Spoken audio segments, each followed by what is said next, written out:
call our meeting to order with the Pledge of Allegiance.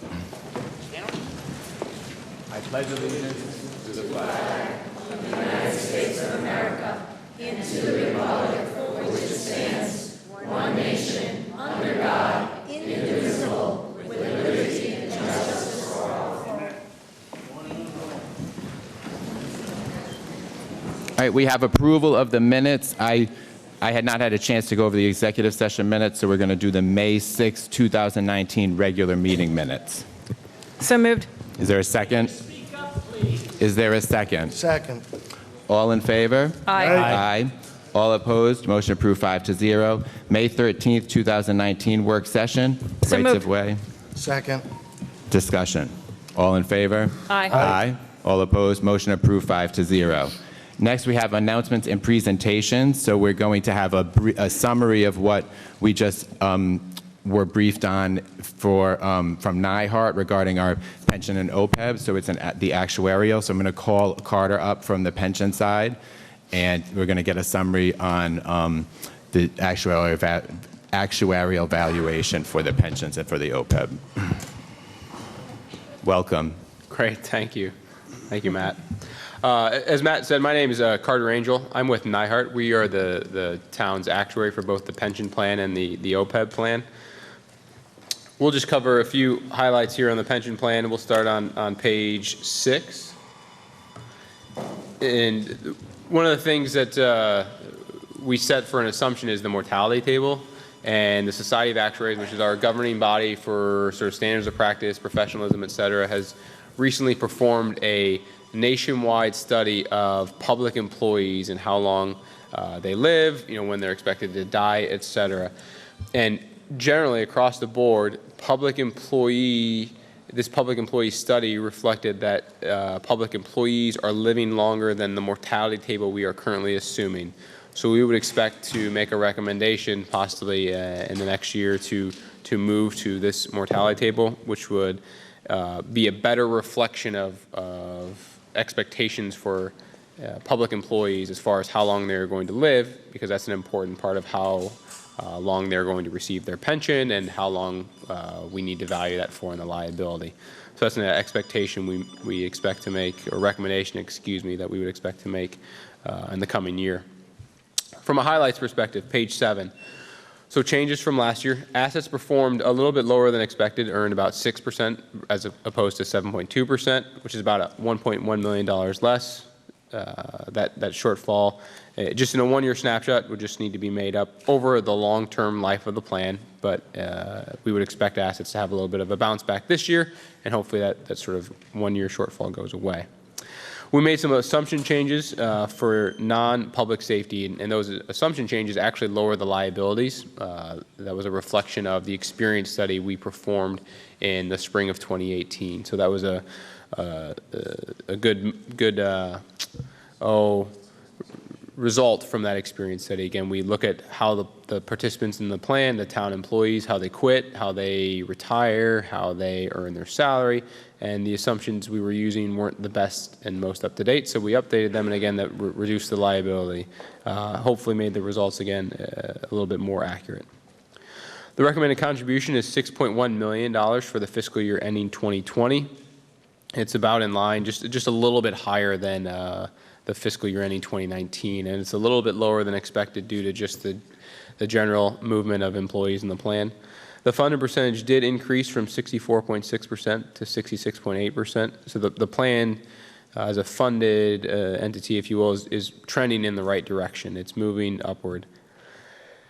Looking ahead, contributions are expected to steadily increase as a dollar amount. That's not unusual. It's just the way that we are funding the plan. It's as a level percent of pay. We expect the percentage of pay to stay roughly flat, but the dollar amount will go up. And the funded percentage then will go up with it, and we'll get closer to 70, 80, 90, 100% funded here over the next 15 to 20 years. We are preparing a plan document for the town. The importance of the plan document is just to sort of ratify, if you will, and codify the plan provisions for each of the separate groups. There's a lot of moving pieces. It's key for the town, Chris and her colleagues, to have a specific document that outlines what employees are earning. We've always operated off the town ordinances that are there for each union or group or division. The plan document is just going to summarize and consolidate all of those. And again, a new public plan mortality table is a possible recommendation in the coming year. Lastly, we'll just look at page 11. This is a historical look at the funding status of the plan. The red bar is the liability.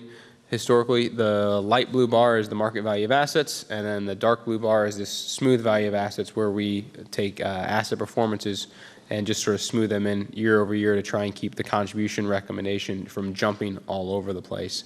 And again, from 5 years ago, we can see that the plan's funded percentage has improved from 57.6% to 66.8%. So the plan is, again, on a nice trajectory, moving along there. Lastly, page 22. Long-term projection of plan contributions. Again, in our work session here, we spoke about just the plan is on a good projection or trajectory if long-term the contributions can continue to be met, and we'll see a significant drop-off in 2035 when the plan becomes essentially fully funded there. So if contributions between now and then are feasible to be made, we see the plan being in good shape, again, as long as those contributions are able to be met. Thank you very much. Any questions? Yes. You didn't steal that from the library funding chart I had 2 weeks ago, did you? I'm sorry, Patrick? No, I had nothing to do with the library. Definitely not. All right, we're going to bring up Mr. Nichols then, who's going to brief us on the OPEB piece of Absolutely. this. Thank you, Matt. Thank you very much. Yeah. Hello, Council. Thank you for having me. My name is Brian Nichols. I'm one of the OPEB actuaries at Nyhart Consulting. Just want to give a really brief update on the OPEB plan. And if we could start on page 5. This shows the balance sheet liability from July 1, 2017 to June 30, 2018. The liabilities decreased from $43.7 million to $40.3 million. The assets increased from $5.3 million to $6.9 million. And as a result, the net OPEB liability, which goes on the balance sheet, decreased from $38.4 million to $33.4 million. We performed some long-term projections for the town, and the main takeaway from that is on page 10. In the bottom right corner, based on the current funding policy, we're projecting by the year 2048 the plan to be 68% funded with a total 30-year contributions of $114 million. If a slightly higher amount were to be put in, referred to as the actuarially determined contribution, or ADC, over that same time period, we could be a little over 85% funded and have contributed $4 million less, almost $111 million. That was all I was going to discuss. Is there another slide you'd like me to go Thank you. over? Any questions for Mr. Nichols? All right, so OPEB, we didn't have the ARC requirements as early on with that, so it's a little different analysis, but thank you very much. All right, thank you. Thank you. All right, our next presentation is from our Public Works Director regarding the Town Hall facade project, so I'm going to call Mr. DeCicco up.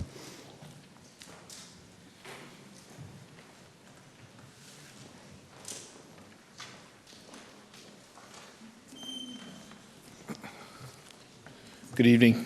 Good evening.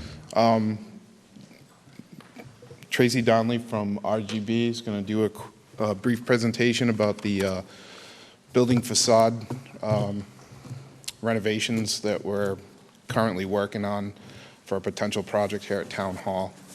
And it's going to be a good one if we can do it. So, thank you. Welcome. Good evening, Council. My name is Tracy Donnelly from RGB Architects. I wanted to give you an update to the project we're proposing here at the Town Hall, starting with some exterior improvements to address water infiltration, movement in brick. You can see some photos here that are showing some cracking in the front facade particularly, some rusted lintels, some efflorescence on the brick, which shows water infiltration and salts that are coming to the surface of the brick, and staining and other things going on with the masonry and the precast lintels that are there. As we were looking at this project, we also noticed some other issues that could potentially be addressed, and that was providing a universal accessible entrance to the main entry in the center, having one entrance to the building, consolidated, and having a clear and concise facade that would lead you to this. So we were looking at proposing central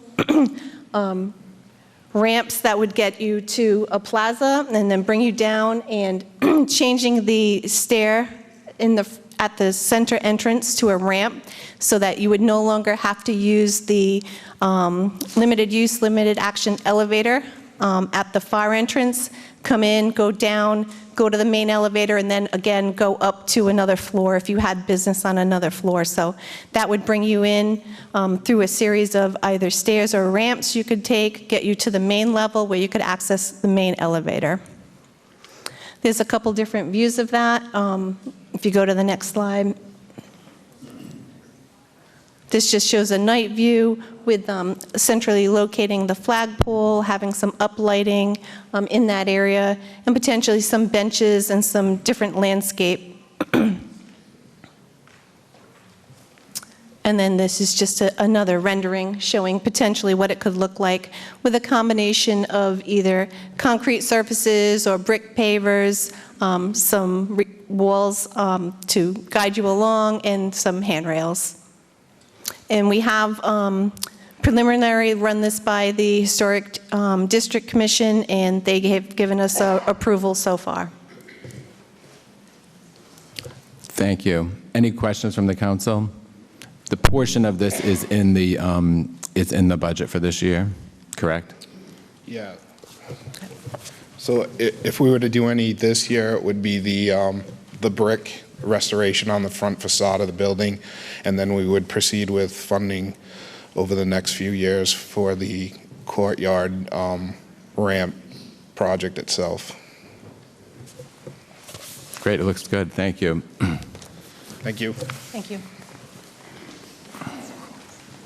All right, next we have our consent agenda. Is there any item that anyone would like withdrawn from the consent agenda? All right. Seeing none, is there a motion to approve the consent agenda? So moved. Second. Discussion? All in favor? Aye. Aye. All opposed? Motion approved, 5-0. Item number 10 is a motion to introduce, read, pass, and accept as a first reading the appropriation ordinance for the 2019-20 fiscal year. So moved. Second. Discussion, this is the first reading of our budget ordinance. Any comments from the council? Yeah, I'm looking at the related paperwork, and I don't see a breakdown where the library's involved. Is that under a certain section? It's one of the transfers. If I have the finance director come up, it's in the transfer section, I believe. Remember, this is the reading of the ordinance on the budget. It's not the whole budget, which we have went over during the work session. Yeah, I know that, but it's kind of important to a lot of folks here, and other departments are broken down. I think this paperwork is incomplete. Patrick, this is the same ordinance format you've seen since you've been on the council. I don't know. We've never cut the budget 50% before, so Go ahead, Chris. This is, this is the same format that was used last year, and the revenues and the expenditures match. So if you look at the total budget, which is also, was in the packet, the whole budget, you'll see the library expenditures in there for the $400,000 allocation. So it was 841. The initial was 841 last year to level fund it, correct? Last year, Yes, 841. 841. And now we're giving them 400,000 this year. Yes. Mr. DeLuca, can you put that chart back up? I just have a question with you guys. I know we've been all through this and, okay. This is, yeah, so it looks like the NIHOT chart we just had. In year 2019, into this year, we have the budget right at $1 million for the library. That includes our contribution of the red line up there, would include the contribution of 841. Now, we're making up that difference because we're only getting 400, so we got to kick 441 this year, correct? Correct. Okay. So my question is, what do we do in 2020? Did you say cut? We're cutting our allocation? to Yes, that, right. yes, 441, right. So in 2020, by the time we get to December 2020, there'll be nothing in reserve at the library. We're going to lose our state funding. We're going to have a total revenue there of 645. My question is, how are we going to shore up? I mean, we're cutting today, but are we going to fund next year?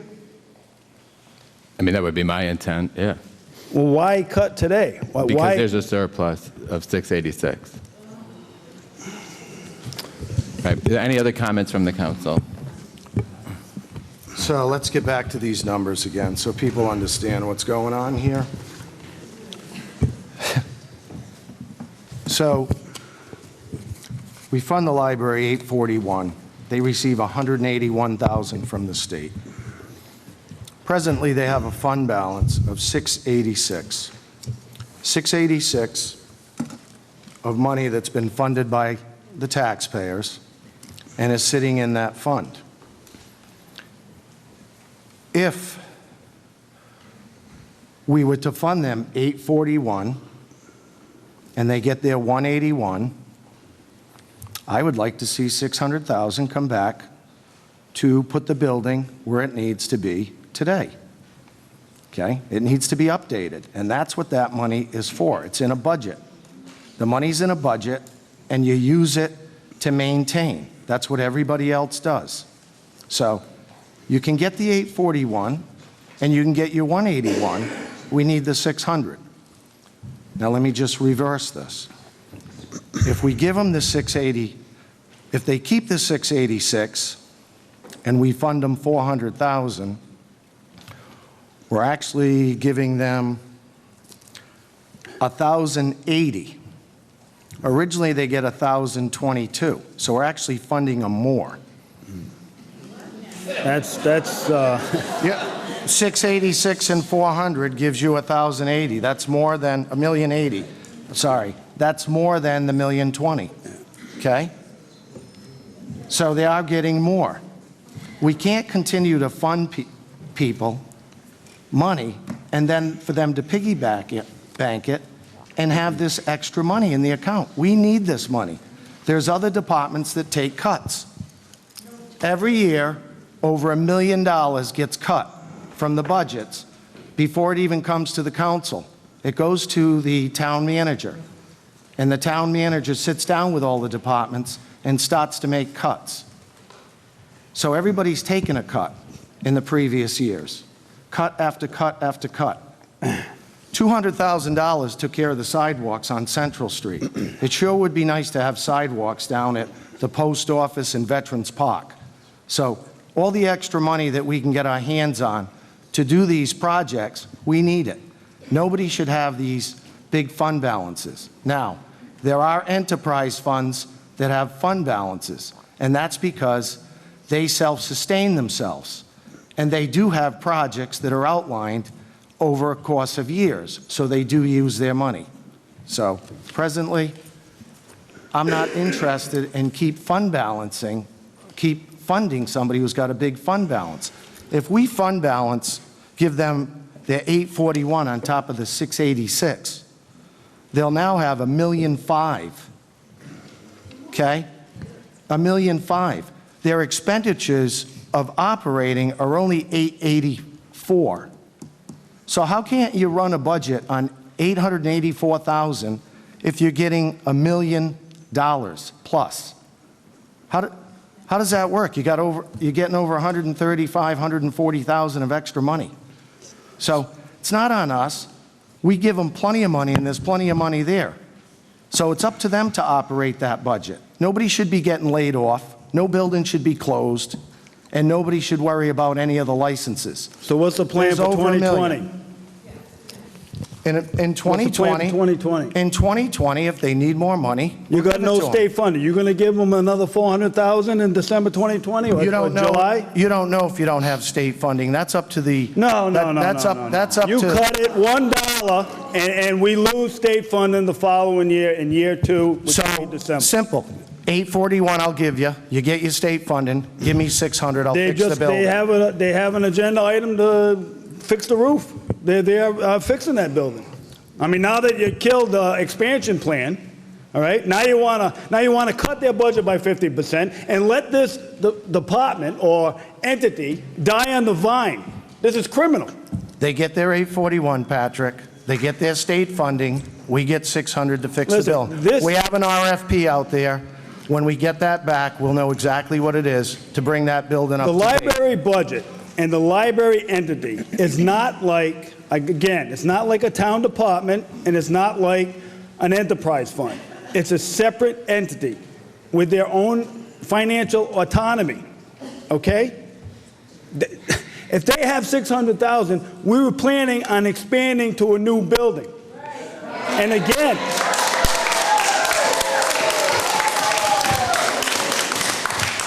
So Patrick, tonight we're here to talk about 2019. In 2020, we'll talk about I'd like to talk about the election in 2018 and 19. I mean, Patrick, we're not here to- here are all the we're not promises here to were talk made. about an I'll election. support the library. I'll support the library. December, you're going to keep up with me to get that RFP out. January, let's sell the damn building.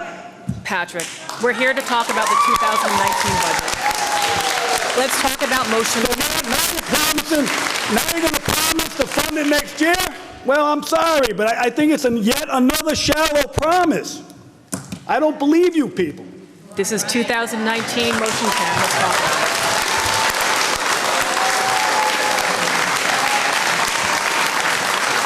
Are there any more comments? Yeah, I have a few things to say. So I just want to make a little bit of a, explain that reserve that the library has. It's not money that's just sitting there. They actually went over their budget last year. They've been paying for 2 employees to get their pensions because the last council took those pensions away. So they were actually short on their budget last year, and they went into that reserve. And they're projected to go about 77,000 into that reserve again this year. This year. So they do need that money. And when you take that away, they're going to be short again with no reserve. So there's a reason for that because they've decided that it's the right thing to do to continue to pay their employees their pension. So it's not really a surplus, it's a reserve that's being used exactly for what it's for. So I just want to make sure that is clear because that's the fact with that reserve. But another thing that I think we should kind of talk about here is what exactly is going on right now. And there's a word for this, and the word is extortion. So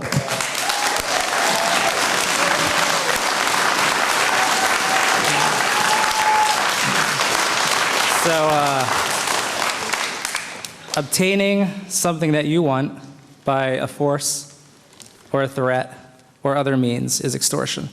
It's publicly happening. We hear it without any shame. He'll give you the money, he'll give the library the money if they do something that he wants. Something that the library doesn't want to do, something that the voters didn't approve. It's just something that these three people here want. A renovation to the current building that was not approved by anyone. So, right? So that's what we're seeing here. There was I don't know if people saw over the last week, there was a joint statement put out by the Narragansett Republican Town Committee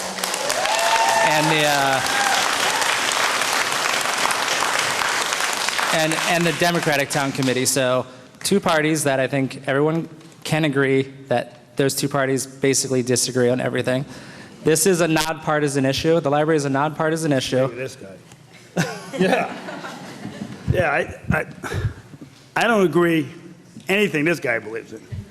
But there isn't a thickness of a piece of paper on the library question. Exactly. So this is really a nonpartisan issue.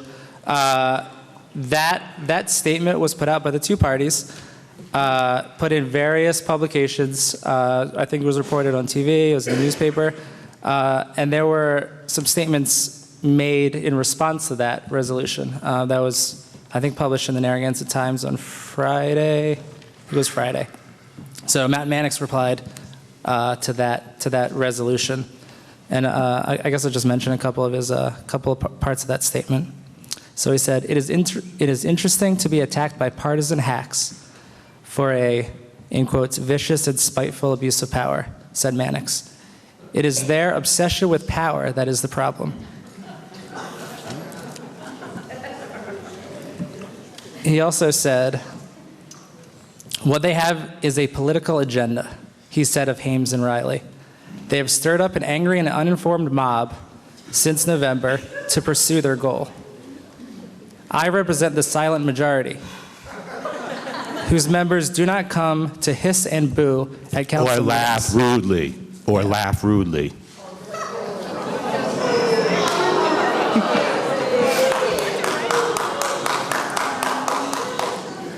Go ahead. I am the last bulwark in a traditional low-tax town against excessive borrowing and spending.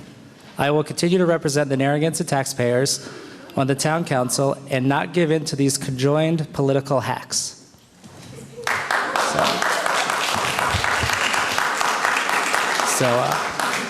So, in my opinion, a good way to represent the taxpayers would be to do what they voted for and what they've asked for.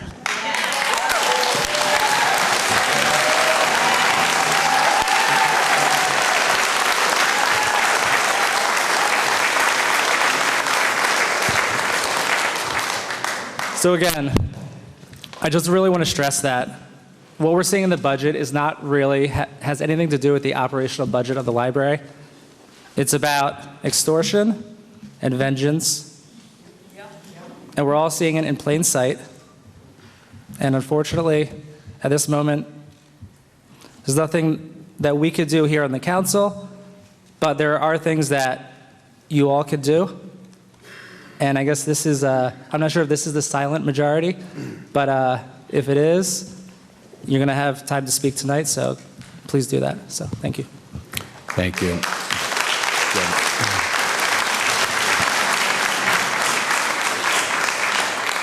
So just to clarify, the last council, which I was a part of, did not cut pensions for those two employees.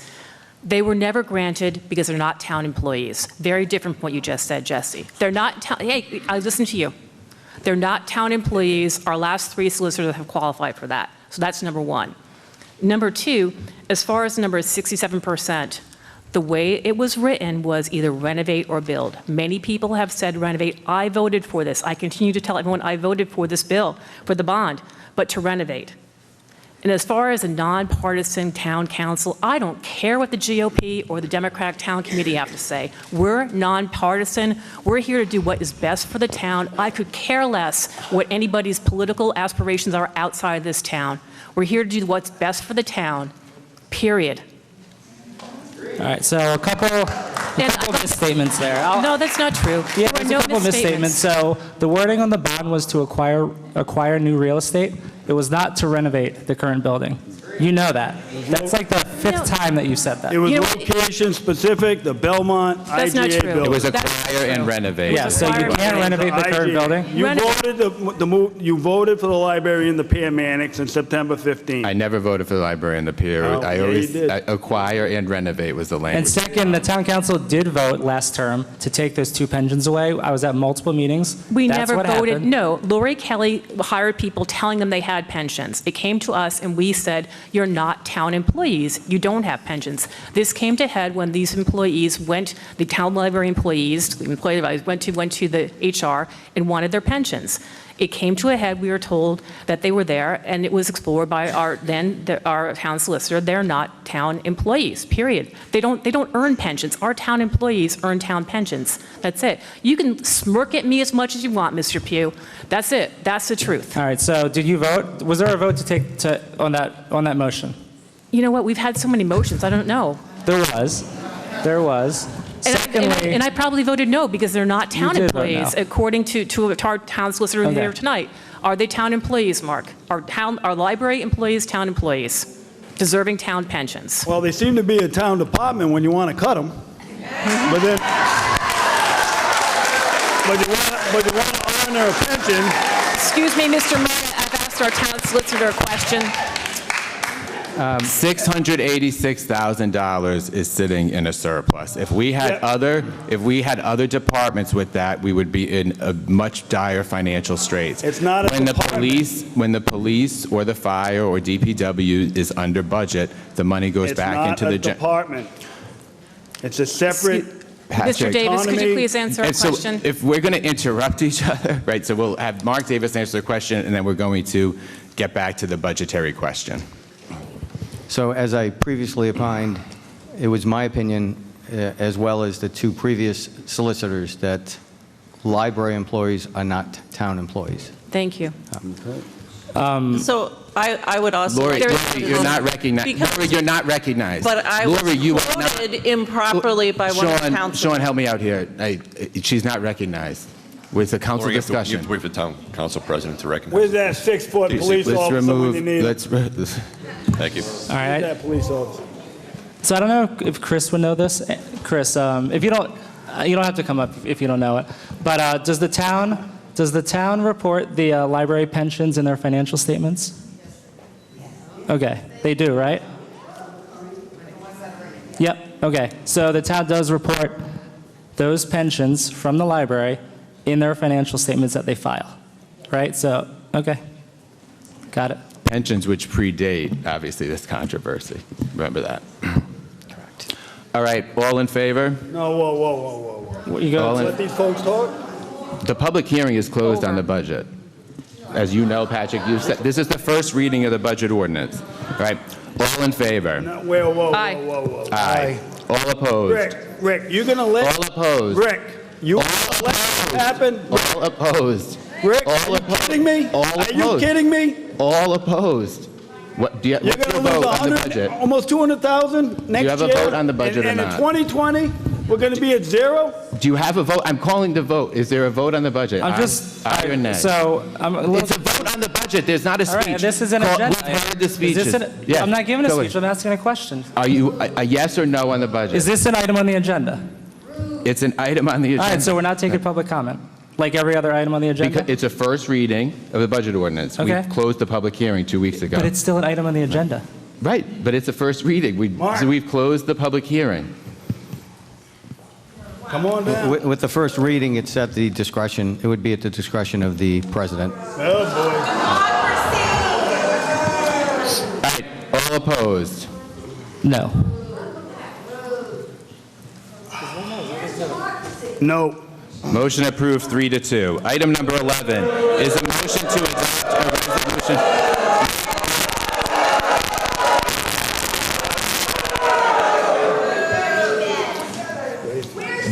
The difference is so we're going to move on to number 11. A motion to adopt a resolution approving the capital improvement plan. So moved. Is there a second? Any discussion? All in favor? Aye. Aye. All opposed?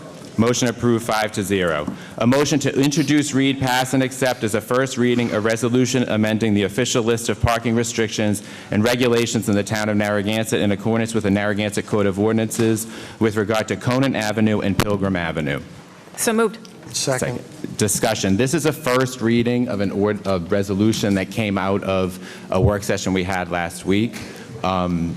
And we came to a consensus at the work session on that. Are there any comments from the council? Yes, so Matt, after the work session, I was contacted by a gentleman who is at the podium here, who is a resident of Pilgrim Avenue, who would like to be able to present to the town. He's already spoken with Sean, and Mike DeLuca is also involved in this, to potentially have a solution that would include his own property, that would include him actually paying for a wetland study to be done on his own property, to potentially allow for vehicles to be parked at his property for the surface to be able to use. So I'd like to ask Matt that he be able to speak.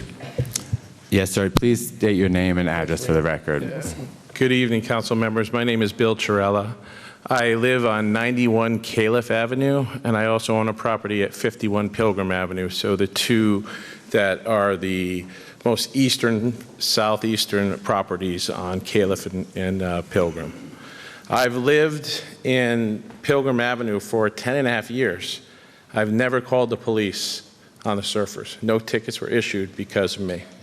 I've owned 51 Pilgrim for 7 years. I've never called the police, and no tickets were issued, right? So one of the key purchase criteria I made when I purchased these homes was there was a ordinance not to park. And that has been in place since 1976. And to put that in perspective, I was 12 years old when that ordinance went in place, okay? I'm not a surfer. You can tell by my physique, but I am a fisherman, and I do enjoy, and I do think everyone has a right to have access to the water. So I've cohabitated with everybody for a long period of time. On April 1st, and at the workshop, the residents became vilified. Well, I'm here to say that the tennis board has two sides, and I want to, kind of offer you guys a solution, and that would involve using my property, okay? So I think we can get 6 or 7 spots. Now, a wrinkle came up today that there may be wetlands there. So I talked to the chief, and I said I'd offer to pay for that study, personally, okay, to see if we can arrange something there. Even if folks could park partially on the pavement and partially on the grass, fine. You know, maybe we can put some crushed stone down there, whatever. Everybody can be, can utilize that. But this is in lieu of the 3 spots that are being proposed on the south side of Pilgrim that's adjacent to the water. I own that property. The parking spots would literally be 20 feet from my daughter's bedroom. There's, I don't want to get into it. I'm going to try to take the high road this evening. But there's been, for no tickets, there's been a ton of disrespect to private property that continues even since the meeting of, speeding, changing, dogs being put in cars, they bark. I happen to work out of my home. My son works out of the home. It's just, I think we need to be fair, and we need to have a 360 discussion to come up with a fair solution. But I am opposed to that, okay? Access to the ocean is a right, but parking is a privilege. Let's see what else here. I have to keep, I don't know if you guys drove down Conant lately, but there's ruts in that road, along the south side of that road, from people parking there. They destroyed people's property. I had the same situation in my house at 51 Pilgrim, and I have to put stakes up to prevent people from parking on the land. I mean, 90% of the community, the surfing community, are wonderful. I have a great relationship. I know them by name. We're joking. But I do want the respect, and I do want to offer a solution that's fair to the folks so they can have the access, but I do not want to continue those 3 spots, which I think realistic will be 2 spots. And I talked to some of the gentlemen today, and I think we can, we want to propose maybe a workshop, another workshop, a more civil workshop to have a conversation about how to proceed. So again, I'm extending the olive branch. In the interest of harmony, I'll pay for this, excuse me. And, I look forward to a resolution, guys. And if we can move to, it's up to you guys, but if we could move to continuance after this workshop is performed, I personally think a win-win will come out of this thing. So, Thank you. thank you very much. Mike?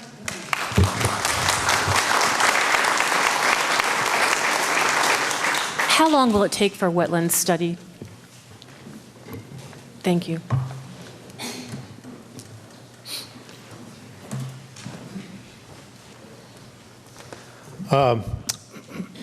To do wetland study, basically what they have to do is get a survey and then hire a wetland biologist to go out and put the stakes in the ground.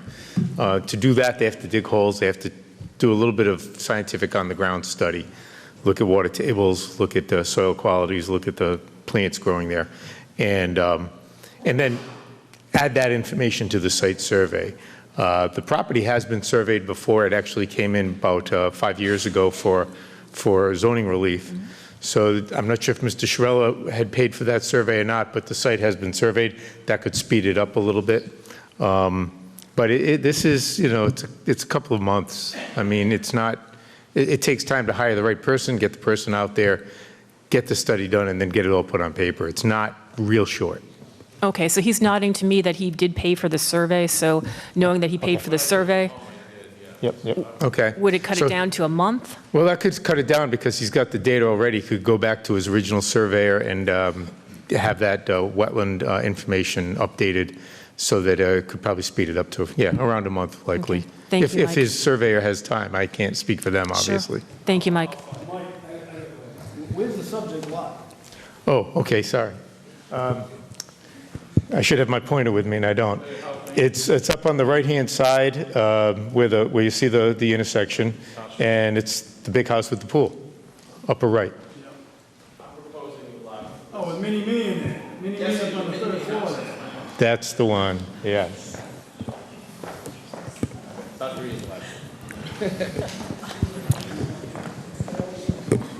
So this is an alternative to the work session. What are people's thoughts on the council? I would agree with continuing. I don't think that we really took enough opinion into account after that last work session, so I think definitely get a date committed to tonight so that we do it, maybe in July or whenever works, and do another work session and figure something out that works for everyone, because it does seem like there's a lot of things in common between the two sides, and they're not really even two sides, just between this group. We could do something better than what's been proposed.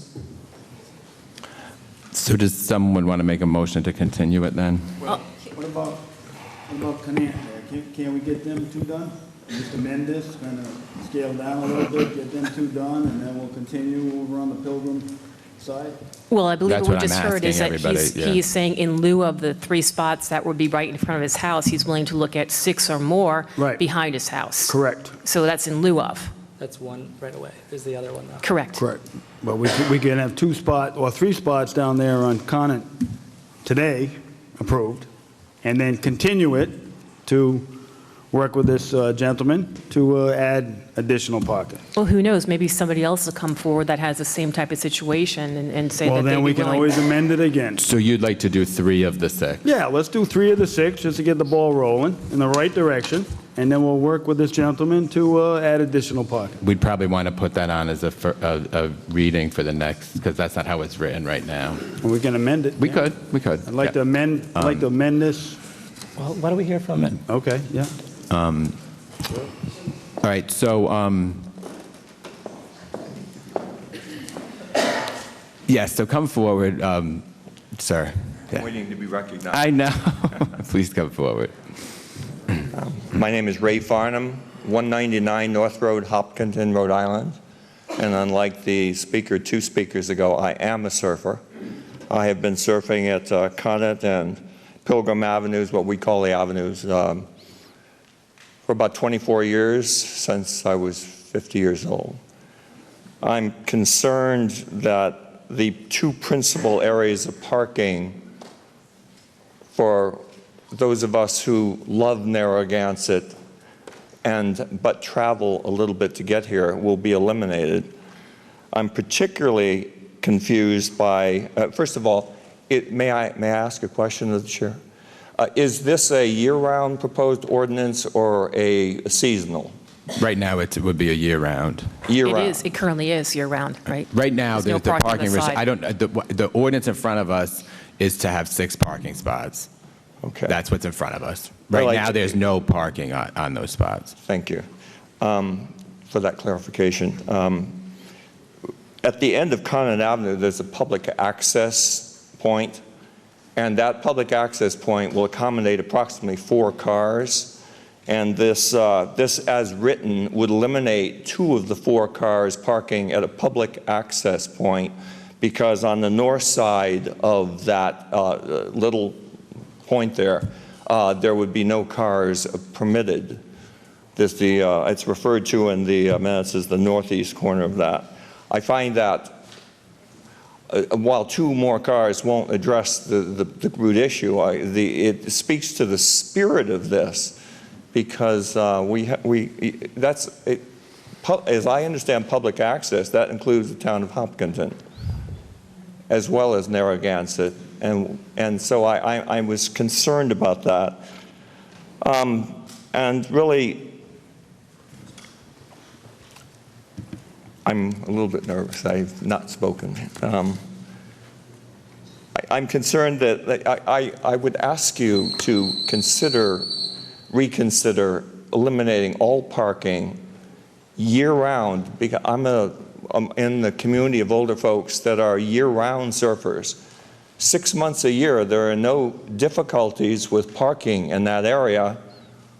I don't like a seasonal issue, but to make it year-round, it makes no sense. To eliminate 2 parking spaces of 4 in a public access area makes no sense. And I just ask you, as a grandfather who loves to surf, and as a small member of the local large surfing community, that you reconsider this. Thank you. And I just wanted to look at you in your eye and just say, please. Thank you. Thank you.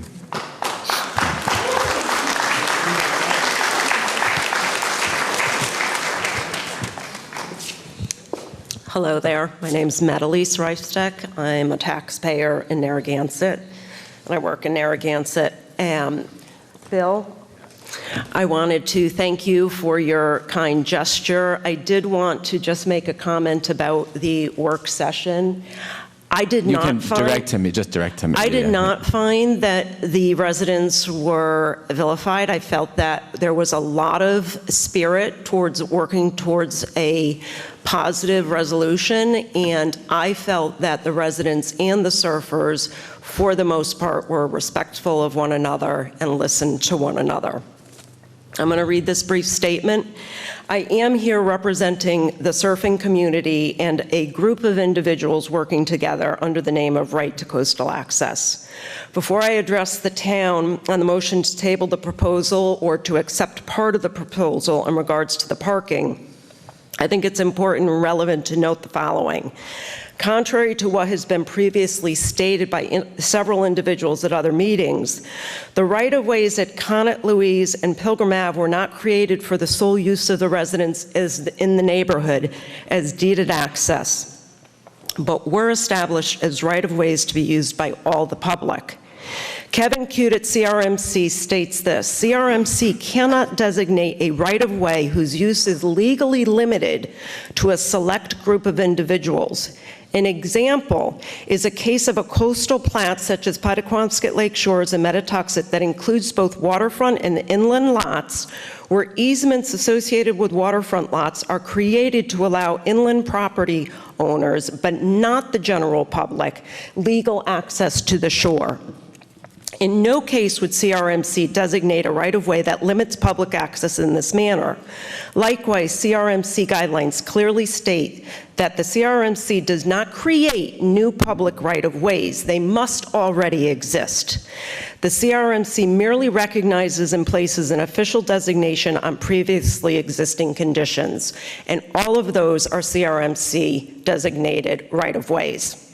There are six legal ways to create and establish a public right-of-way in the state of Rhode Island. One of them is by implied dedication by a property owner. We have legal documentation to indicate that both Connet Ave, Pilgrim, and Louise right-of-ways were established in this manner. For the purpose of putting to bed this idea that these right-of-ways were created for the neighborhood use only, I would like Attorney Keith Kyle to present and submit for exhibit to the Town Council and the public supporting documents to this point. We support tabling the vote this evening on the proposal put forth by the Town Council on the work session of May 13th to a later date for two reasons. One is we do not support the proposal in its entirety.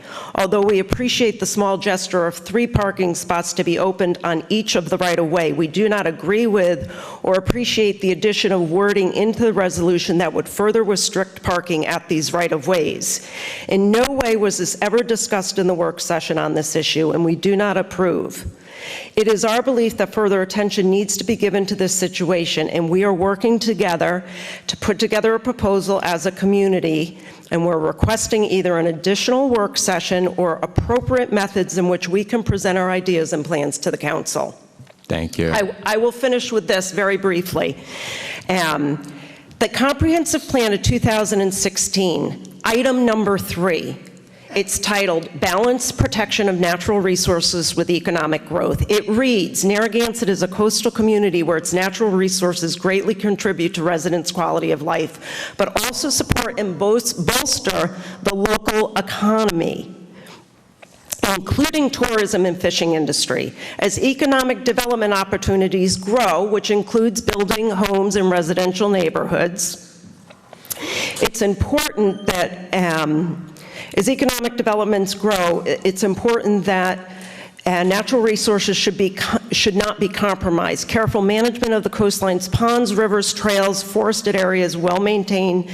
Thank you. You've gone over the, yeah, we know the sentiment of that balance. It includes right. public access to these resources to be enjoyed and appreciated. I motion to have this postponed to a later date. Thank you.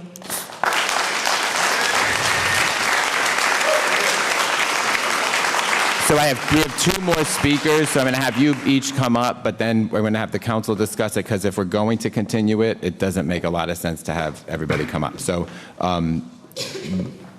go ahead. I'm going to be very brief. Yeah.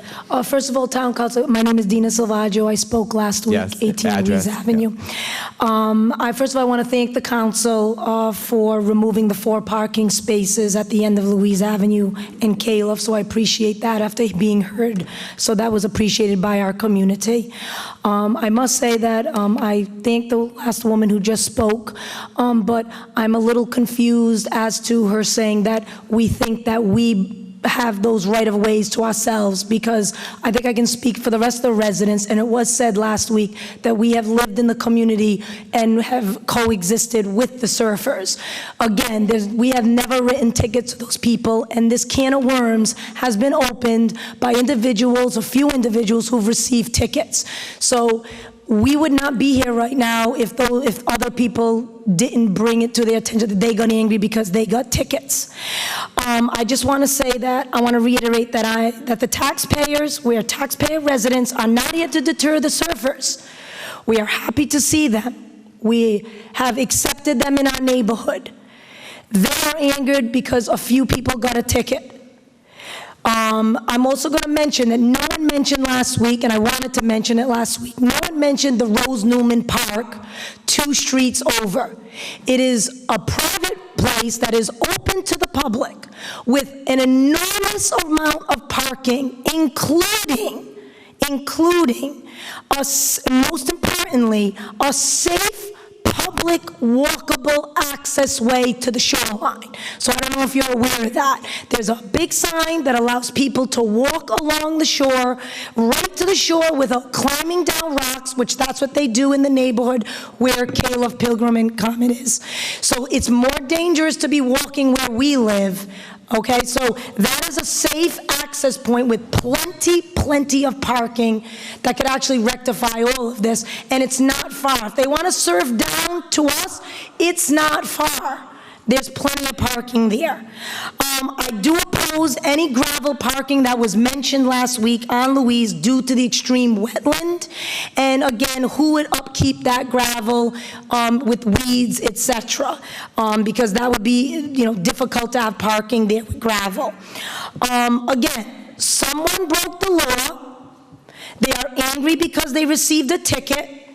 They're upset, and that they have upset something, our neighborhood, their neighborhood too, that is quiet, beautiful, and peaceful.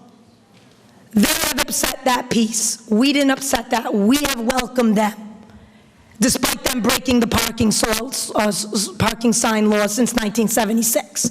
The residents have every right to be concerned about the peace that has been infringed upon us. And again, keep that in mind, the Rose Newman Park. Thank you. Mr. Kyle.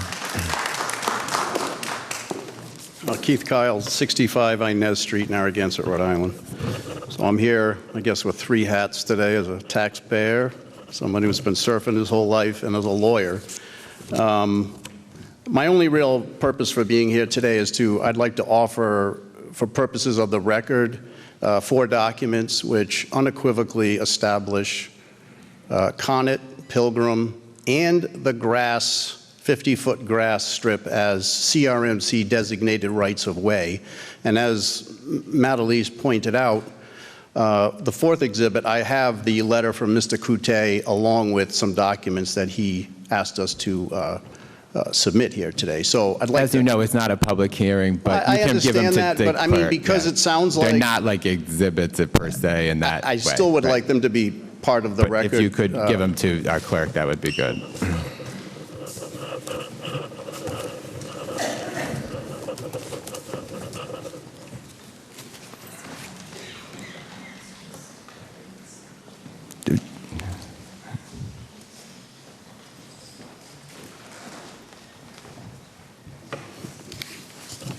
Sorry, one other document.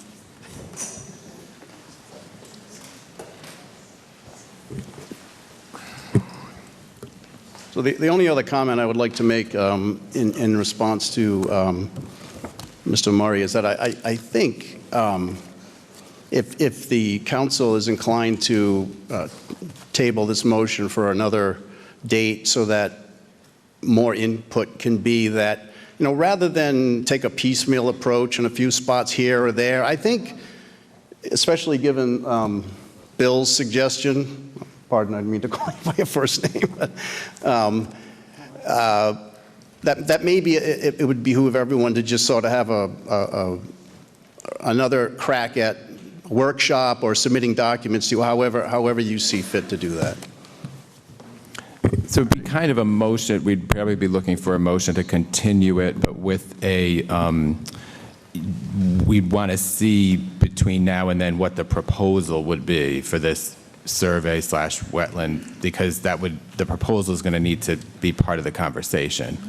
Because otherwise we're just going to have the same, we've already done that work session.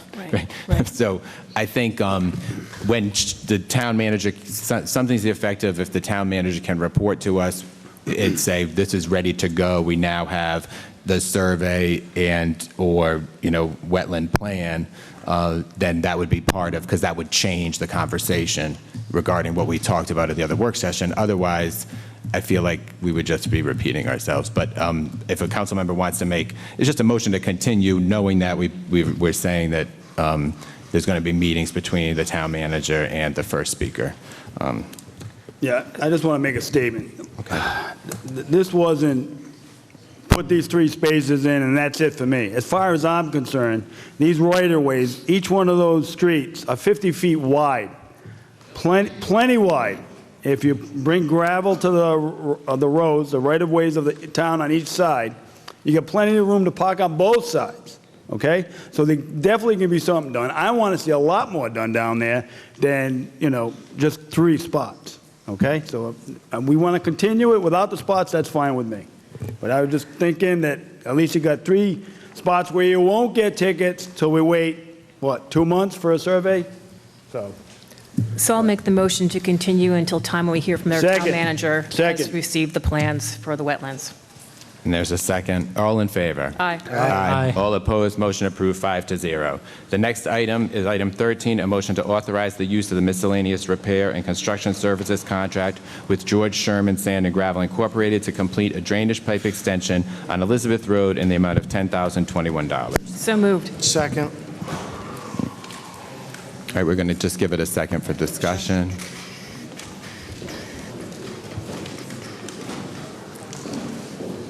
Right. Any discussion from the council? All in favor? Aye. Aye. All opposed, motion approved 5-0. Item 14 is a motion to award the bid for playing courts rehabilitation project to the sole bidder, Joyce Construction Incorporated, in the amount of $106,122. So moved. Second. Matt, can we wait until everyone leaves, please? Yeah, we're going to, I'm going to ask the town sergeant to shut the doors now, just temporarily. David? Yeah, thanks. And people in the back, there's now seats that have opened up.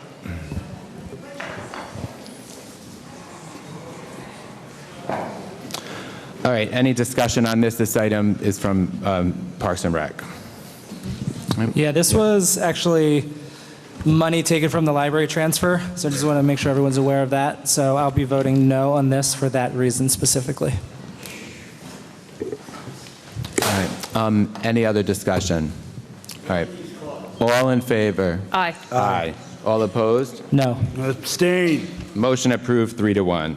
Item number 15 is a motion to introduce, read, pass, and accept as a first reading an ordinance and amendment of Chapter 78, Utilities, Article 3, Sewers, Section 78-247, Definitions, and Section 78-284, Annual Permit Fees, Permit Application Fees, Annual Monitoring Fees for Commercial Industrial Users. So moved. Second.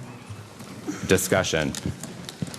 So this is new, and so if people have questions for the engineering department, do any council members have questions for the engineering department? Posted the fees, that's all. All right, all in favor? Aye. All opposed? Motion approved 5-0. Item number 16 is the motion to adopt the resolution establishing the proposed wages for seasonal, part-time, and temporary employees for fiscal year 2019-20. So moved. Second. Discussion. This is, these increases are because of the increase in the minimum wage. So that's why if you look on your chart, you'll see that. Are there any comments from the council or the public? All right, all in favor? Aye. All opposed? Motion approved 5-0. Item 17 is a motion to read, pass, and accept as a first reading an ordinance and amendment of Chapter 731 of the Code of Ordinances of the Town of Narragansett, Rhode Island, entitled Zoning, specifically a new subsection, Section 4.8.4, Boone Street Special District, as introduced on March 18, 2019. I'll move that motion. Is there a second? Second. All right, discussion. So this is, again, this public hearing is closed. We've discussed this many times, so I'm just going to go down the council line and see if people want to weigh in on it, and then we're going to vote. We're pretty intimate with this. We've continued it several times. So any comments from the council? Sure, I'll start. So I have spoken to multiple people, maybe like 2 or 3 people in the area that are opposed to this. I've also spoken to, I'd say, more people that live there that are fine with it. I have seen the water issue in person. That's a legitimate issue. It's very bad. Needs to be fixed.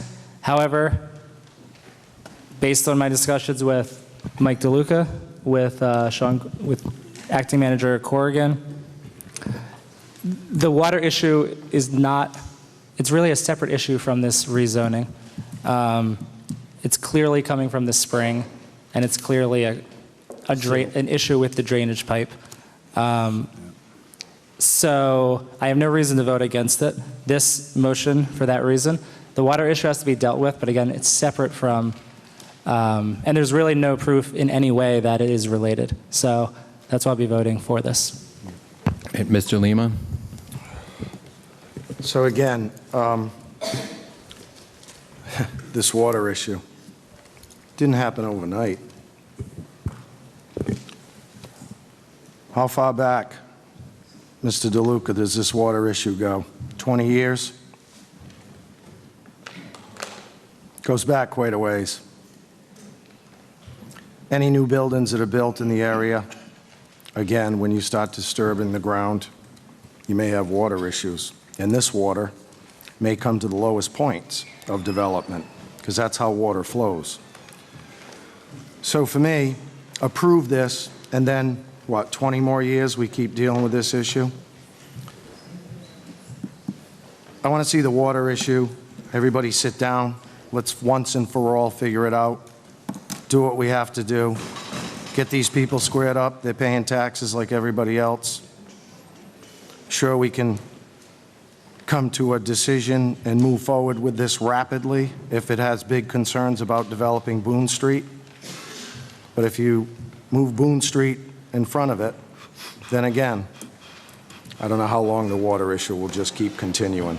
So I am not for this. Mr. Murray? Vickers hasn't been here for 20 years, okay? He's doing a hell of a job down there on Boone Street. He's literally spending hundreds of thousands, millions of dollars down there. I mean, cobblestone sidewalks, we don't even do that. He has to control, if he does something new, he has to control the water from his property so it doesn't go on someone else's property. This is a civil matter between Durkin and Lorenzo over there on Continental Court. They're two separate issues, not connected. So because of a personal civil action on another street, we're going to hold this gentleman up. And it just doesn't make any sense to me. I'm working on something with Durkin. I think we can work something out. But to hold this gentleman up, you know, he's doing a great job. He did the house over there on Rodman, and he did another one on Kingstown Road. He's increasing our revenue. You guys are so touchy about revenue. We got a guy that's bringing revenue, and you're going to shut him down. Maybe if you let this guy build, we could have our library. So Matt, are you done, Pat? Are you done? Ms. Lawler. I'm done, all right. Good. So as far as Boone Street goes, I mean, we've had many people come up and talk about it. I agree with Rick. There are some issues here that we resolve. I hear what you're saying, Patrick, that it's a civil issue, and we've heard that. However, I believe it's also a town issue. We're a small town. We don't need to have everything go to lawyers. What I would like to see, you'll see later on in our agenda that we're looking for a new town manager. We have a fantastic police chief who wants to go back to be the police chief. So we'll be looking for a new town manager. What better a project to give a new town manager than to take a look at Boone Street and help us figure out neighbor to neighbor, business owner to business owner. Patrick, I believe with you 100%. I think that Mr. Vickers is doing a great job. He's investing a lot of money in it. However, I really think that we need to have someone sit down with all parties and really take a look at the project and make sure that we're moving forward in all the best directions. I want to move forward with this, but there's no rush. Rick mentioned we've been doing it for 20 years. Mr. DeLuca says he didn't know, so it's probably like around the same time. So another month before we hire a town manager who can really guide us through the process. Boone Street is a very important part of the town. It should be our town center. And just to rush forward without waiting for that town manager to guide us seems not like a good idea. Guide us? Guide us on what? Guide us, Patrick. All right, all in favor? Aye. You voting? I don't even know what I'm voting on anymore. I'll tell you. Aye. Abstain. All opposed? No. No. No. Motion fails 1 to 3. Item number 18, a motion to read, pass, and adopt as a second reading an ordinance and amendment of Chapter 731 of the Code of Ordinances of the Town of Narragansett, Rhode Island, entitled Zoning, specifically text revisions to Section 6.4, Dimensional Regulations, as pertains to the height of accessory structures. So moved. Second.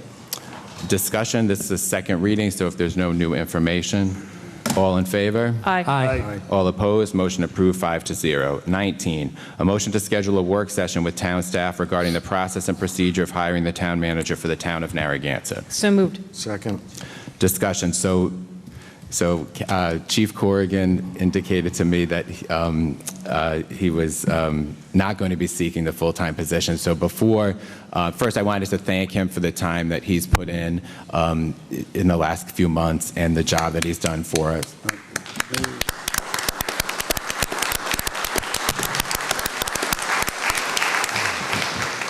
And so before we schedule, I do want to give the chief an opportunity. I want to thank him for that, and he's been an excellent police chief, and I know he wants to address the town tonight. So go ahead. Thank you, Council President. I just want to say thank you for the opportunity. And this is more about my love of police work and my 22-year career, nearly 23 years now with Narragansett Police, that I'd just like to get back to and continue as a chief. And I appreciate the help of everybody in the senior management team. They've been fantastic. And solicitor, and I appreciate all your support.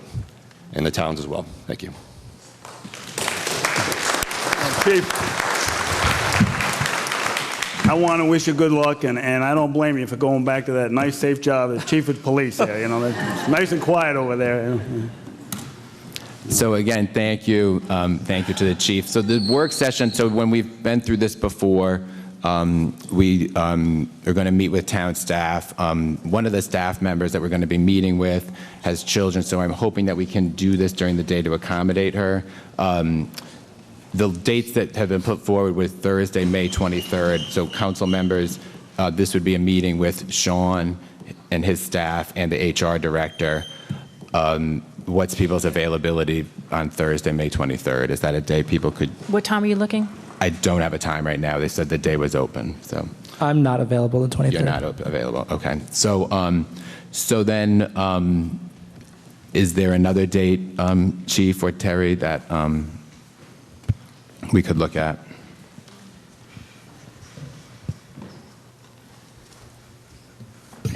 I'm open on the 24th, Friday. Were the others as well? Right, how is the 24th for people tentatively? So what, like 6:30, is that it? No, we're hoping to do during the day if people can do that. This is just to kick off the process because of one of the staff members has children, so to keep her here. Sure. But we can do it another time as well. I mean, we can do a tentative date and then change the scheduling. 24th works. For Jesse? But does it work for you? 24th. Let's go. All right, so what would be a time? Let's do it probably like 3 o'clock. Could we do? 3 o'clock. All right. All right. And this is tentative because we're going to have to check a couple schedules. So this is a motion to schedule. So we're going to schedule this work session for Friday, May 24th at 3 p.m.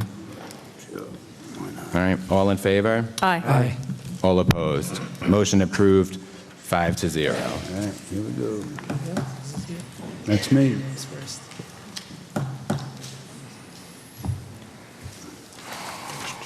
All right. Item 20 is a motion to advertise, market, and provide a public process for the sale of the Belmont IGA building and premises in an effort to obtain the highest and best offer for Narragansett's taxpayers. Okay, I put this one on. All right, is there a motion? So moved. Is there a second? Second. All right. I put this one on because I'm afraid I'm going to wake up one day and that Belmont building's going to be sold. Seems like I'm the last one to know anything around here. So it may seem inconsistent with my wish that the library move to the Belmont building, the space, and expand their facility. But again, I'm afraid that we need to drag this process into the daylight so we know exactly, precisely what's going on with that building at all times.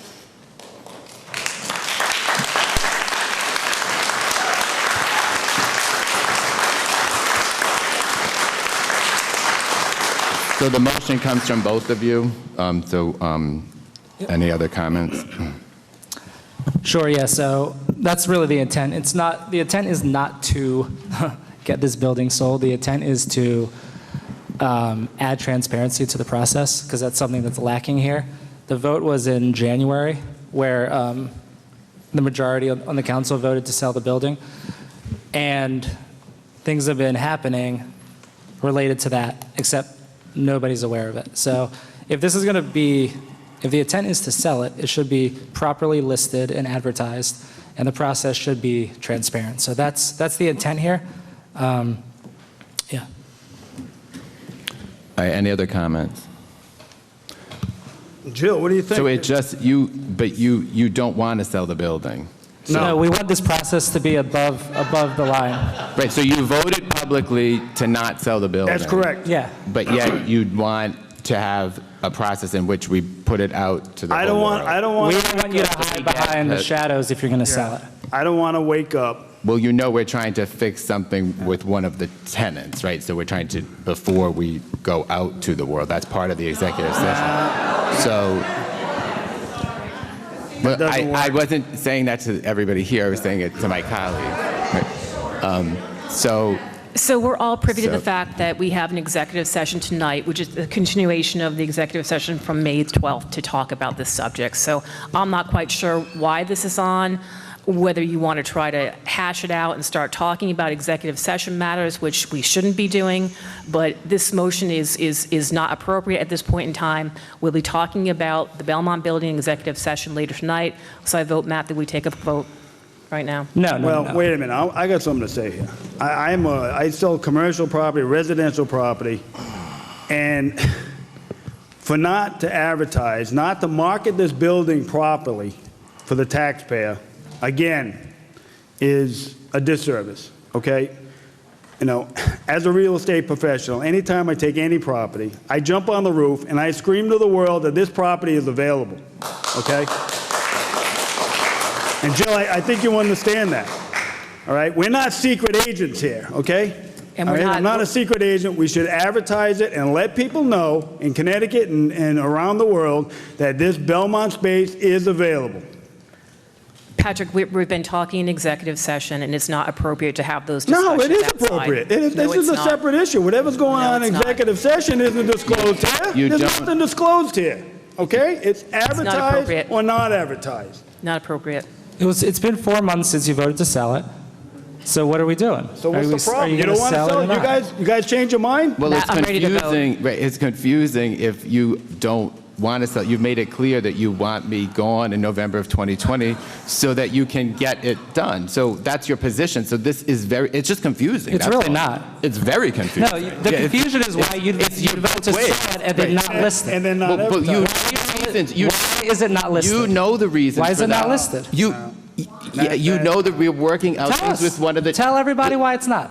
I just said it. What? We're working things out with the. No, that's not actually. Yes. Well. Okay. Another red herring. I mean, I can't. Another red herring. Fine. Okay. It's that's fine. That's the reason. It's a little bit suspicious. That's all. It's not. There's nothing suspicious. It's Chief, executive we're going to session, try to get you out of here a little sooner, okay? Try to get you out. All right. Is there any other comments from the council? I'd like to hear from the Anyone from the public? All right. All in favor? Whoa, I got one question. I'd like to, Mark, you've been involved with real estate transactions. Do you think it's prudent that we should be advertising and marketing this building property in a commercial venue to get the top dollar for this property, especially after we did zoning changes which adds additional value? It's a policy question for the council, Patrick. All right, Mr. Hames. It's a legal question for an attorney. No, it's his Mr. Hames. opinion. It's not a legal question. Mark, can you answer that question, please? I've been excoriated for issuing my comments on public policy, so that is definitely not a legal question. And all right, Mr. Hames. Sorry I wasn't here earlier when you guys were talking the other issues about the library. I do want to make some corrections to a few things. First of all, Jesse, I think you were saying this was a nonpartisan issue. It's not a nonpartisan issue. It's a bipartisan issue. Okay? The other thing is, I see my name is being mentioned in the paper about me being, losing the last election and how I should not have any voice in anything in the world. Maybe I didn't work as hard as in the last election as some of you did. I have 5 grandkids. I go to their soccer games on Saturday. I go to their soccer games on Sunday. And I'm not going to miss any time with my grandsons or granddaughters to go out walking. I represent the people the people I try to represent are the people who live in town. Okay, hopefully they know me. Hopefully they'll get to know me over the next few years, because I am running again. Okay, and I will win next time. And if you try to sell this building, I will lead a charge to take it back by eminent domain. And you make sure every one of your buyers knows that. Okay? I like to be honest in everything that I say to people. I would rather lose an election being honest all the time than going out and having to tell lies to get elected.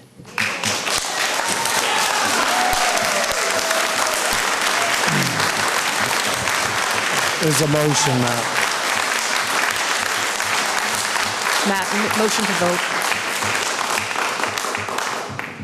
Yes. Hi, Lori Kelly, Wildfield Farm. Matt, this is the first time we've heard there's been any discussion with the current tenant about doing anything with the building. Could you care to elaborate? Because you brought it up. It's an executive session. That's the whole point. Well, you brought it up, though. We didn't know anything about executive session. But it would seem, because I know that you have received emails from other people who are interested in buying the property, that it should be shown to everyone that has expressed an interest. Could you, speak about why the council doesn't want to show the building to other people? So you criticize me for sharing something from executive session, and then now you want me to tell more about executive session. It's not executive session. It's not executive session. It's so we obvious sent what this emails, is. and I know emails were sent to you that asked for details on bidding on the property. So you would like the process, an advertising and marketing process? Yes, I would. Thank you. Thank you. All right. Anyone else? Matt, let's move the question, please. Yes, Nancy.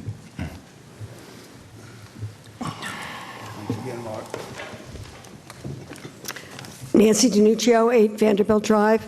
I was wondering if you could tell me how much it's costing the town to hold that building. $9,800 a month. What was the answer? $9,800 a month. $9,800 a month. Thank you. Cost of delays. That is not no, that's not correct. We're getting revenue from the building, If from we're the going to tenant. move forward, You can throw out all the numbers you want and tell lies on social media. That's fine. Matt, please. Meg, please. Go.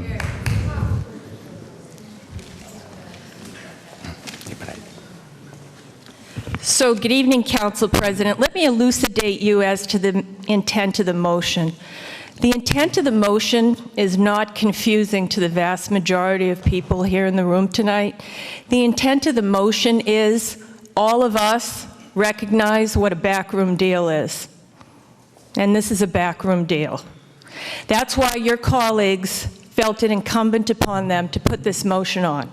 Not because they want to sell the building, but they recognize that you're doing this as a backroom deal. And that's wrong. And that's what Rhode Island is known for. And tragically and sadly, and I actually really, from the bottom of my heart, never thought that you, Matt Mannix, would be capable of a backroom deal. Thank you.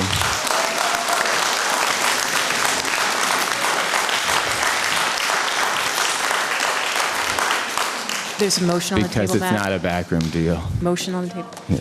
Go ahead. Real quick. Yeah. If you're aware that it looks like a backroom deal, why not just make it open and transparent like they're asking so that you can show us all that it's not a backroom deal? Thank you.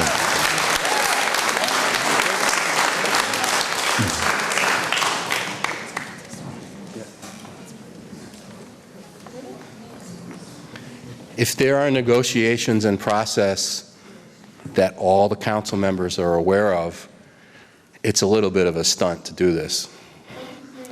It's a little bit of a stunt to go out there. Paul, name and address. Just name and address. My name's Paul Zanfrillo, 7 Windward Circle. it's a little bit of a stunt to do this. This is another way to churn up the outrage machine. You guys know, if you're all privy to executive session, if they have the ability, if there's a deal in flight and it's a good deal and they can close it, it doesn't have to go out to bid. It doesn't have to. If you get, Excuse me. Thank you for the booze. I mean, again, here we are with the booze, right? You know, we're not looking probably to make money on this. If we wash and get our money back, how many cents per thousand, Patrick? That's kind of your favorite thing, right? If we have a wash and someone comes and takes the building off of our hands, why not? So, I'm afraid. Thank you.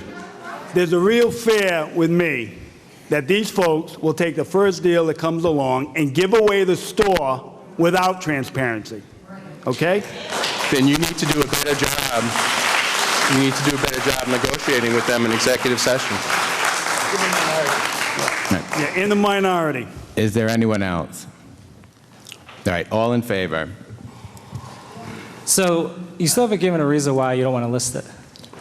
All in favor. There's been a full discussion. All in favor. Rick, do you have any input? You're the one, Rick. You're the one. All in favor. Wait a minute, Rick. You asked for professionals. Everything we've been doing, so we should have a professional do this. We should have a professional do this. We need a professional now, or at least advertise it in the Hartford Courant. All in favor. We should be all in favor. If this building sells, if we wake up next week and this building is sold, and this council just voted to not list it, I think everyone knows what happened. All right, all in favor? Yes. Yeah. All opposed? Come on, vote no. No. No. No. Motion fails 2-3. Item number 21, a motion to approve partial repairs to the roof of the Memorial Library. A motion to approve partial repairs to the roof of the Maury Lungens Memorial Library to be completed by Abcor Restoration Company, Incorporated, in the amount not to exceed $25,100. So moved. Is there a second? Discussion. So we're waiting for RFPs to come back on the library, correct, Sean?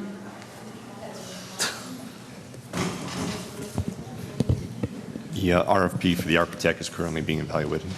And once we do have that back, we need to bring those individuals back into the library so they can have access to the second floor, so they can add on to the RFP, correct? Correct. So why are we thinking about putting a roof on? I think this is premature. I think we just need to table this one until we get the RFPs.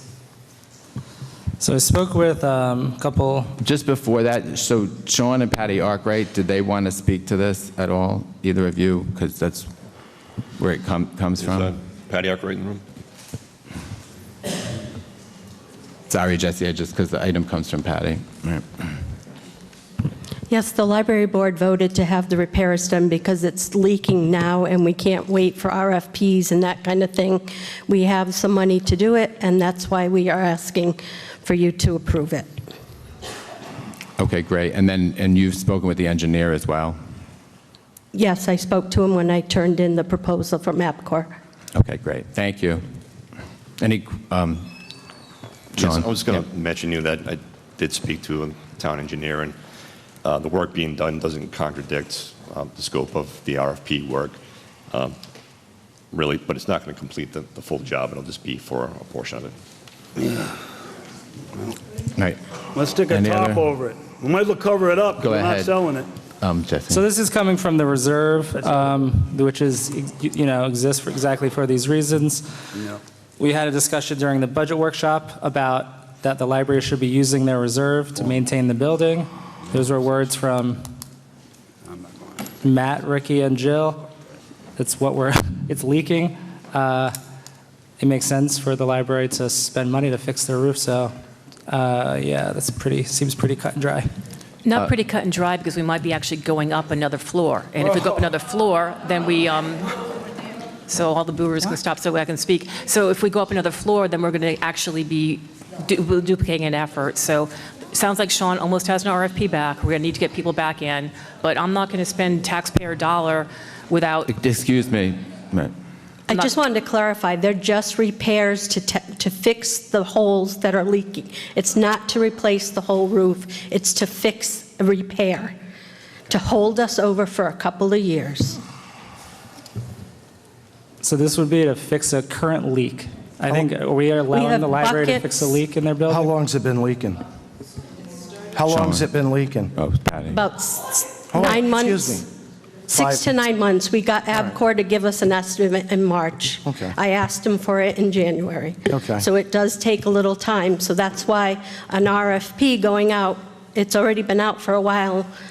I need the roof fixed. But it's 2 RFPs though, right, Patty? Your RFP was for repairs. The RFP we're referring We to didn't is for send an actually... RFP out for the You roof didn't. repairs. So we sent an RFP out for the existing site to be built out. So that's what we're waiting No. for. Well, Excuse me. I still, that's not going to happen for 2 years. I need the roof fixed. I do have a question about the funding source, because the description doesn't have a funding source, actually. Whether, is it coming from the library fund, or is it coming from the general fund of the town, the $25,100? I believe it's from, go ahead. I just think The way it works with the library and the school department is we take it out of our reserve fund for any broken, AC, the heating systems, the roof repairs, the new door, which was ADA compliant. That comes out of what we call the reserve fund, the same way the school handles it. We have never come before the council and asked you to take out of your general fund to do any of this work for the library. Basically, we have the funds. We were told initially in this go-round that we didn't even have to turn it into the council. But we believe in being transparent. We believe that the townspeople should see what's going on in any expenditure over $5,000. And that's why we're before you today. What might have been missing from the description was it's an emergency repair that started with certain wind-driven rainstorms over the last fall, winter. Thank you. Thank you. That's confirmed. It's from the library fund. What is that? The expenditure would come from the library fund. Confirm that. Thank you. Anyone else? Any other comments? All right. All in favor? Aye. Aye. Aye. All opposed? No. No. Motion approved 3-2. The next item is open forum. Please conduct yourself in an orderly fashion. We are, and remember that the discussion is for 3 minutes per person. Thank you. Just name and address for the record. Absolutely. Carolyn DeLeo, 201 Colonel John Gardner Road. And I'd like to address your financial plan to support the library in the years going forward. It doesn't sound like you have one. The library board, on the other hand, has been saving money for years in anticipation of renovation or a new library. What you're going to do in one fell swoop is to wipe out those funds and cause the taxpayers to have to now come up with that extra money. Now, they've spent many, many years collecting funds for donations from people who specifically asked that it be earmarked for the new library. So you have no right to that money. You have no right to take that. You're already taking away $200,000 almost from state funds that they're going to lose for at least 1 year. And maybe they aren't even going to get all of what they need for this year. So next year, you're going to have to come up with $1 million or more. And who's going to pay that? The taxpayers. And you're asking them to double or triple their contribution to the library for funds that were already there. You have no right to do this. You have no right to decimate the library. What are your motives? Was your motive to begin with to decimate the library? To reduce its staff? To reduce its services for the thousands of people who use that library every year? I don't understand your logic.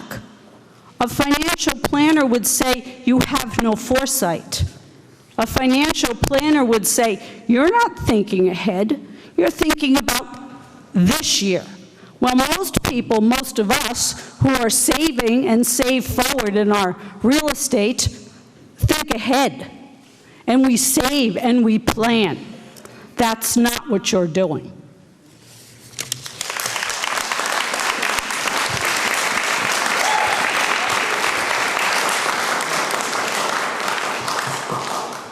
Nancy DiNuccio, 8 Vanderbilt Drive.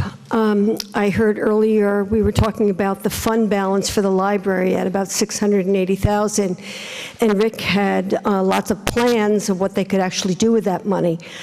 I'm wondering why you're not talking to the school department with a $4.3 million fund balance. You're taking $680,000 from, you'd like to take $680,000 from the library, but you're not going to talk to the school department. In fact, I think you added to their budget. Make me sick. Thank you.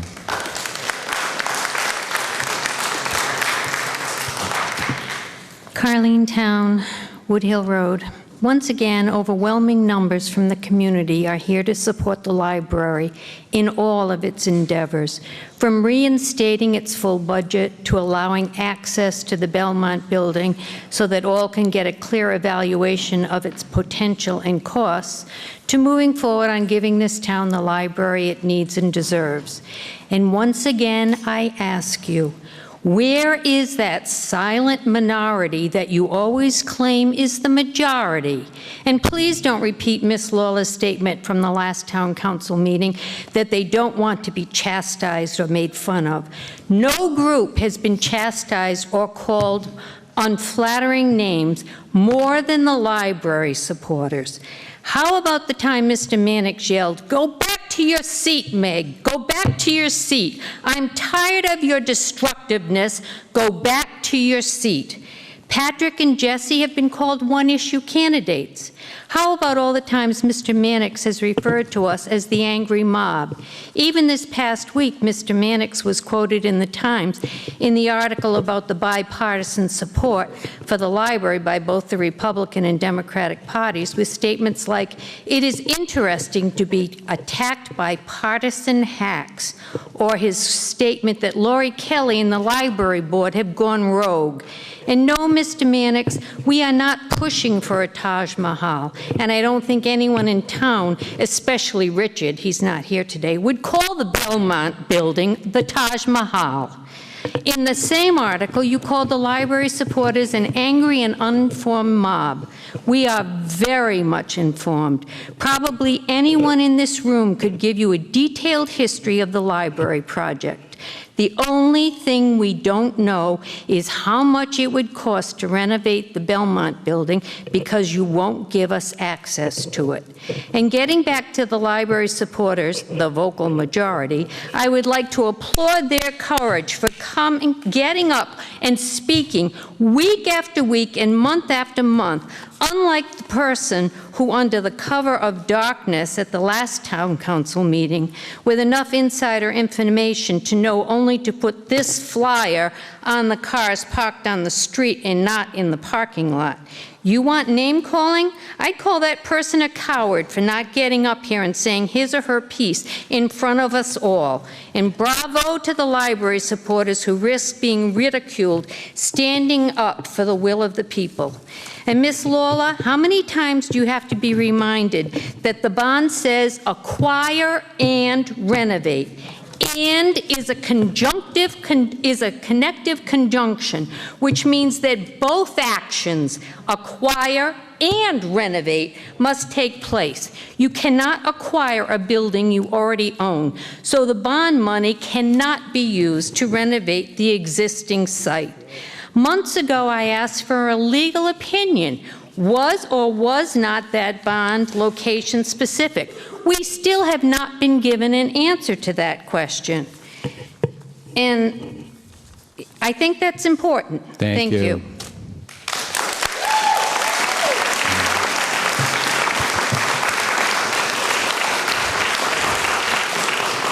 Lily Weiss-Nessover of 5 Judith Ave. When I spoke last time, I was not nearly as mad or irritated as I am now. 3 minutes is not nearly enough to express my anger and thanks for those who love our library. As we learn about democracy in school, we learn about what it means to be a good leader, to listen to the people. The library actually came up. Every night, my school repeatedly tells our teachers, Jesse Pugh and Patrick Murray show us what it means to be a leader. They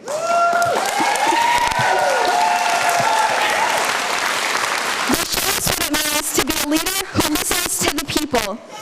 We've recognized this numerous times. Students look up to both of you. Listening does not mean interrupting or saying a short thank you once someone is done speaking. It means taking into consideration everyone's issues, even those you can't even imagine yourself being part of. Above you are the words hope, justice, equality, truth, and liberty.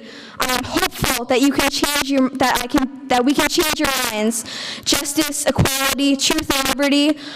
Our library is the core of town. The library is a place where I can learn how to change the world. Those words are not being followed.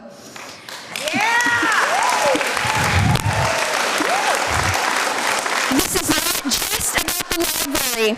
This is about seeing how the higher powers of our town truly are and honestly react. That building is supposed to be the future for us, but now it just sits there without a purpose. Why not make it into something extraordinary? I ask that the numbers give us real answers. As Margaret Mead told the world, commanded citizens can change the world. That's us. You three can come at us all you want, but my generation and everyone here knows that knowledge is power, and we will not stand down.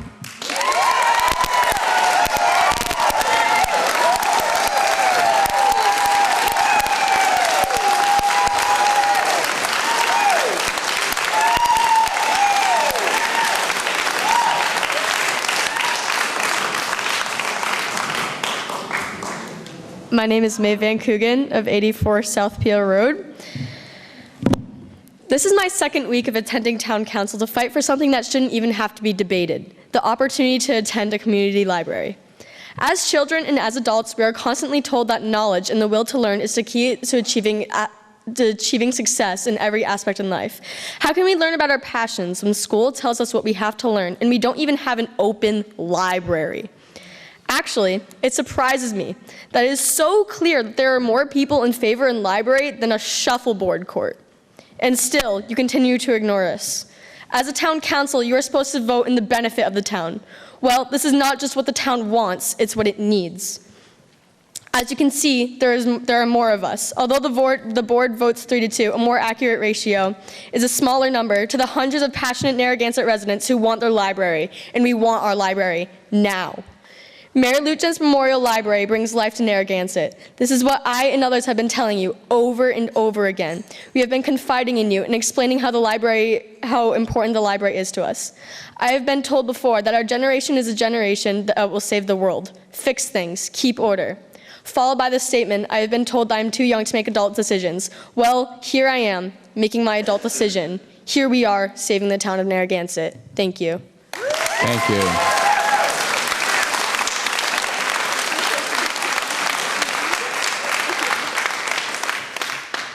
Veronica Sabatino, 2 Linden Road. Tonight, I am very fortunate to have the opportunity to have my voice heard in front of our town council. I would like to take this opportunity to discuss the importance of our town library and its funding. To start, I would like to point out that the library is a part of every town's community.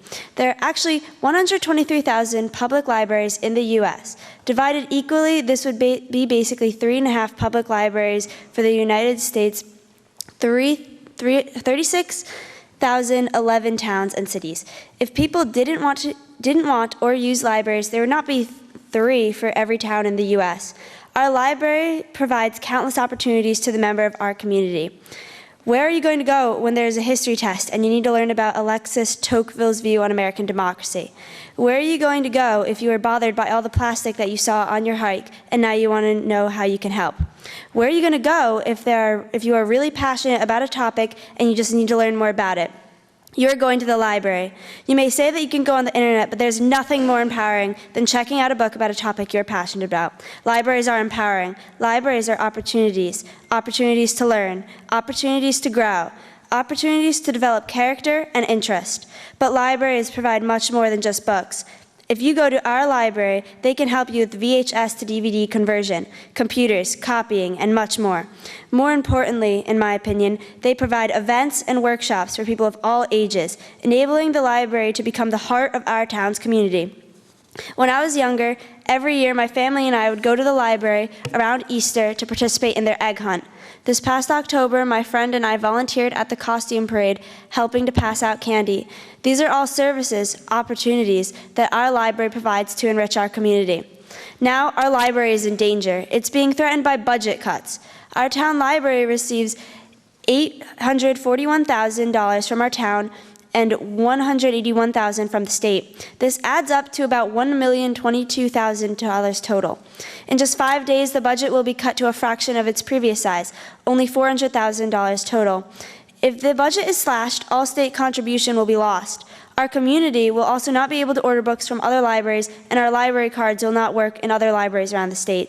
This would be a great loss of opportunity, seeing as we would be limited to the resources at Mary Luchin's Memorial Library.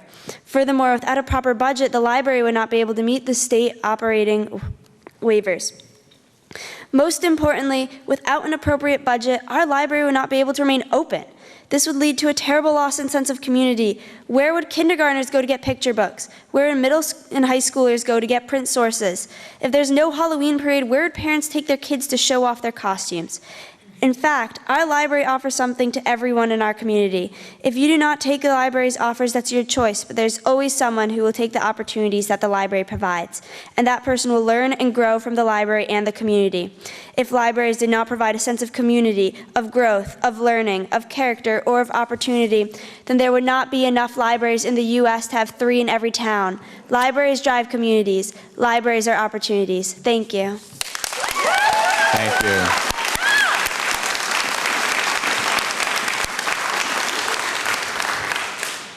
I'm Lauren Manton of 66 Tupelo Trail. I'm an 8th grader attending Narragansett Pier Middle School, and I'm really wanting to talk about our library, as many of my peers in the front row here would also like to discuss. Our community is built on education, and the library is very core of our education. Cutting out budget will cut out a core of both students and members of our community. After overhearing community members, a number support the budget cut, and after hearing the reasons they had, I only came to the conclusion that these members of the community have no value for any of my peers' educations. They only wish for money and have no value for an education that our valued library provides. If you have any hope for future generations to develop here in our town of Narragansett, then you better have a respect for our education. Our small town with big dreams relies on this building. Without it, you have destroyed our future, my peers' futures. You are telling my brothers that their future for this town does not matter. And council, that is cruel. And when I say listen, do not drown their voices out. Do not interrupt them, and do not even attempt to speak over them. This is our town. This is our time to speak for what is right, and this library is what is right. Thank you.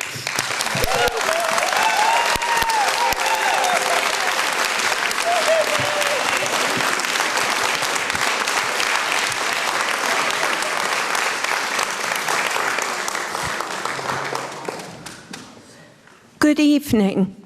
My name is Laura Sastek. I live on 202 Bellevue Court.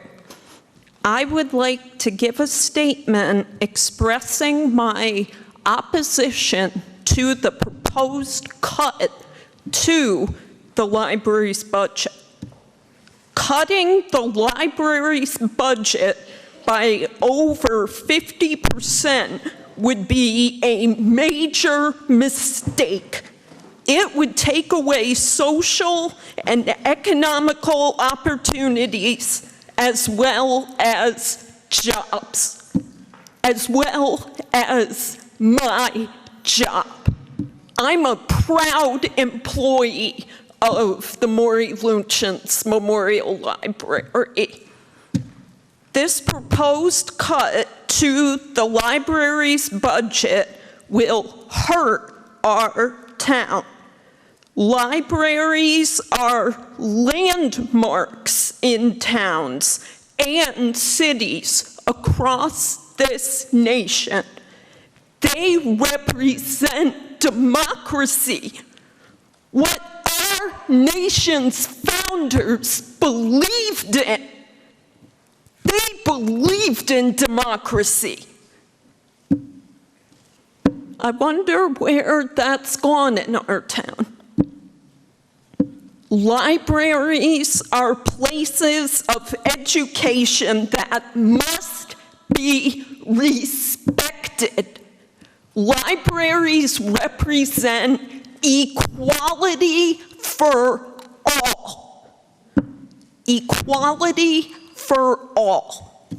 Renowned writer Doris Lessing once said, "With a library, you are free, not confined by temporary political climates. It is the most democratic of institutions because no one can tell you what to read and when and how." I ask those on the town council to please reconsider your proposed cut and restore the library's full budget by 2020. I pray that all of us remember the democratic principles that our nation was founded upon. Those democratic principles apply to libraries as well. Thank you for listening. Thank you.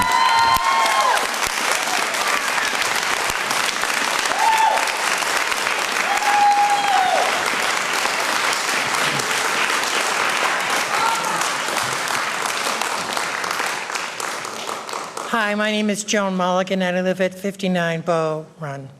I'm not here to praise the library or beg for the library. I'm here to talk to Mr. Mannix, who keeps repeating, as he did in the article last week in the Times, I represent the silent majority, silent and invisible, I guess. But in any case, prove it. Prove it. Pick up on Mr. Murray's suggestion and have a vote up or down on the Belmont Library. You're going to say, oh, but an election will cost too much money. The inertia is costing us a daily charge every single day. Prove it. So if the yays beat the nays, then you'll have to find another line of defense. If the nays beat the yays, as you claim the silent majority will, then people in this mob will have to be quiet and accept a democratic process. But if you don't prove it, then there's a reason you won't have the election. And we all know what the reason is. If everybody who's a silent majority supported you, how come you came in third? Jesse Pugh is an unknown, and he came in first, showing that there was more enthusiasm for voting for a pig in a poke than there was for the sitting town council. Thank you. Thank you. Hi, Emily Staples, 15 Spice Trail. I may not have anything prepared, but I do have to say that not only do I not praise the library myself, I am also part of the silent majority. And I gotta say, I love this library and everything else in this entire community, because all it is basically everything that's equal to everyone, including education and all that, and knowledge. But I also gotta mention that all the people that I know, all the people I support, and everything that I support, I basically think it's the heart of our town. So as I am right here representing to you, town council, that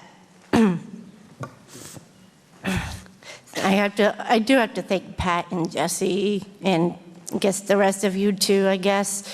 And I just give you a lot of credit. You gotta be a strong person to stand up there, even a strong person to speak. So you basically have taken the heart of this town, and I love it. Thank you.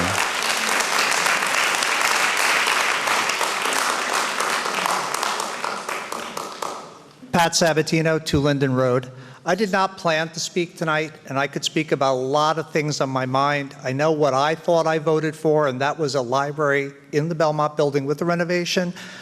I know that I think that the decisions of the council are making a mockery of our town. They're going to hurt our home values. They're going to erode our tax base. I'm not going to talk about any of that right now. I particularly want to talk about funding the library, level funding the library with 841 plus the state money. We heard from 4 young ladies here tonight, all from Narragansett Peer School. These 3 right here all went to the state championship for the National History Day competition. Wait. These 2 right here are going on to nationals to compete for the national crown. There are a lot of reasons that happens. That happens because of a good school. That happens because of dedicated teachers. It happens because of the hard work of students. It also happens because of our library. Not just the library, the building, and the books in the building. We are in a state system. That is my daughter. I know she got books from the other library. I know her library card works in other places because we used it for her success. And now you are really jeopardizing their lives, the ones after them, and their ability to be part of a state system and succeed academically. This is not even about money anymore. This is a serious issue about the young people in our town. There are other people who need the library. I'm not going to give you every reason you've heard, but look for one moment at these 3 right here and realize that being part of a state system led to their success. Don't pull us out. Thank you.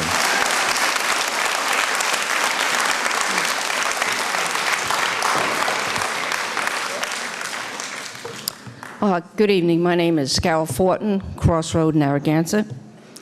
After following all your town council meetings this winter, I'm left with some wonders. I wonder why, Mr. Mannix, in 2015, in the Independent, you were quoted, and I will read the quote, "If we're not going to own the building and property, I have a problem with that long term. If we could buy it, both land and building, then I am more comfortable. But a multi-year relationship, I'm not comfortable with."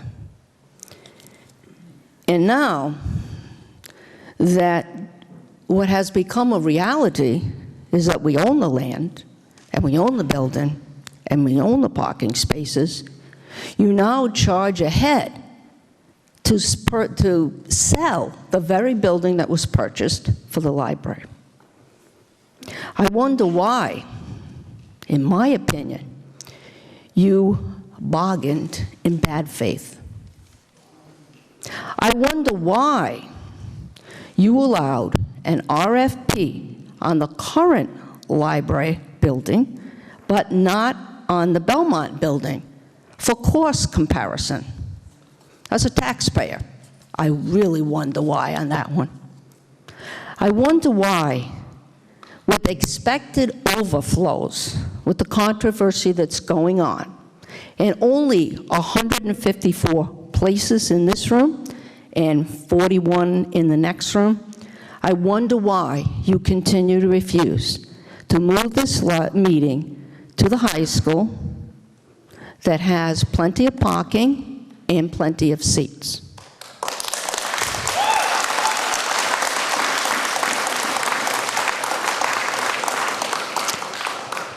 I wonder why, in the overflow room, there is no closed-circuit TV, so those taxpayers can see what is happening in this room.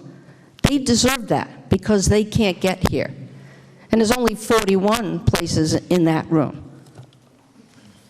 There were more people out front than the 192 seats available in this building. I wonder why the police and fire department, we're asked, excuse me, I'm phrasing that incorrectly, but you asked, and I got this sign right in front so I don't forget, to be civil, and hopefully I am civil and respectful. I surely showed that out in the parking lot, Jill. I wonder why only we have to be civil. However, the behavior and the uncivil behavior and discussions and yelling that comes from that council and you, Mr. Mannix, it's very sad. And I wonder why no one has corrected that.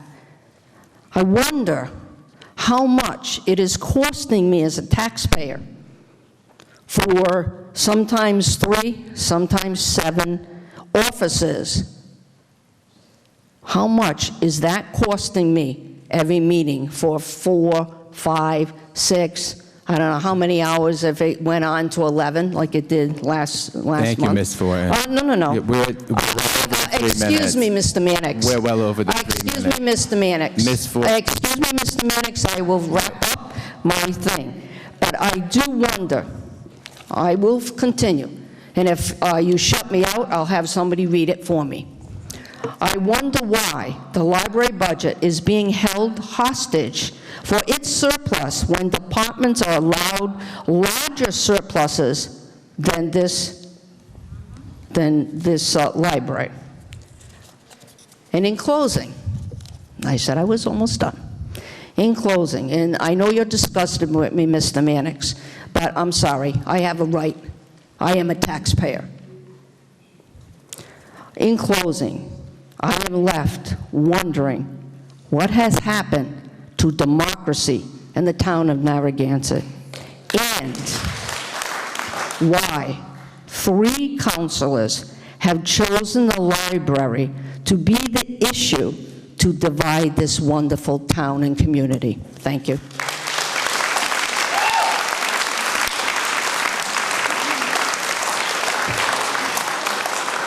Good evening. Teresa Tansey. While I'm a South Kingstown resident, I am the state representative for the southern part of Narragansett, and I appreciate the opportunity to address you tonight. I'm here tonight to beg of you to not turn down the state funding that's available by maintaining the maintenance of effort and maintaining the budget for the library, in the 6th busiest library in the entire state. I want to make sure that you understand what's at stake if you fail to meet the maintenance of effort, and just what our community stands to lose. The actual numbers for the 2018 fiscal year indicate that we had 22,990 interlibrary loans. Those are the books that we just heard about, that these young ladies, that my daughter, that all of the people in this community have requested as part of that library system be delivered to Narragansett. They were ordered for pickup here. And without meeting that maintenance of effort, those residents will no longer be driving to the library in the heart of our town, in the downtown area, with surrounding businesses benefiting from that. They'll be driving to South Kingstown to pick up their flip-flops, and they won't be getting those from Warm Winds. They'll be getting their coffee from some other coffee place that surrounds the North Kingstown or the South Kingstown libraries that they now will be forced to drive to. We're losing not only the opportunity for our children and our residents to have access to the hundreds of thousands of pieces. I mean, this is the annual survey that the state gives for each library of that connectedness brings to our residents. We're losing out opportunities for them. We're losing out on opportunities for our businesses in town. And I just, for the life of me, cannot understand. There's a lot about all of this that I don't understand, but this in particular, the slashing of the budget and all that we stand to lose because of this, it's incomprehensible. And I hope that you change your minds. Thank you. Thank you.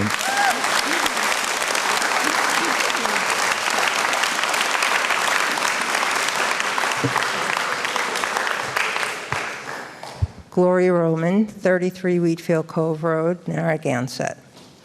I'd like to just review that the voters in Narragansett approved a bond to purchase and renovate. Ms. Lawler, remember, purchase and renovate. There will be almost certainly reimbursement by the state, because Narragansett residents have paid for library renovations throughout Rhode Island, and here we have an opportunity to renovate and improve our own building. There are private donations that have been pretty well pledged for over $2 million if the library goes to the Belmont site. There are corporate donations that are just waiting to give us money if we go to the Belmont site. So I would like to know who voted to renovate the present library. Ms. Lawler did, I guess. That's wonderful that you're by yourself wanting to renovate the present library, put a third floor, expand it. You can't use the bond because that's not what it was for. You're not going to get any reimbursement from the state because you've been told by the state that it still will not meet its standards. Private donations will not be coming in because the people of Narragansett do not want the library at the present site with a few parking spaces. Well, Ms. Lawler, it doesn't matter to you, I know. But all this time that you're wasting, instead of moving forward with the will of the people, the democracy of Narragansett, in 2008, when we first started talking about renovating and moving and getting a bigger library, the architectural fees were $4 million. In 2015, the architectural fees now are $7.75 million. Every day, you're wasting money. Labor is going up. Tariffs on China are going to impact the materials. And everything is going, and we're wasting time. The workers, the architects, everybody's course prices are increasing. And yes, you are getting revenue from the liquor store, but it certainly doesn't cover the $9-point-something thousand that we're losing on interest every month by taking the town's reserves instead of using the bond money that you were supposed to use. Thank you. You all should be ashamed of yourself. Thank you.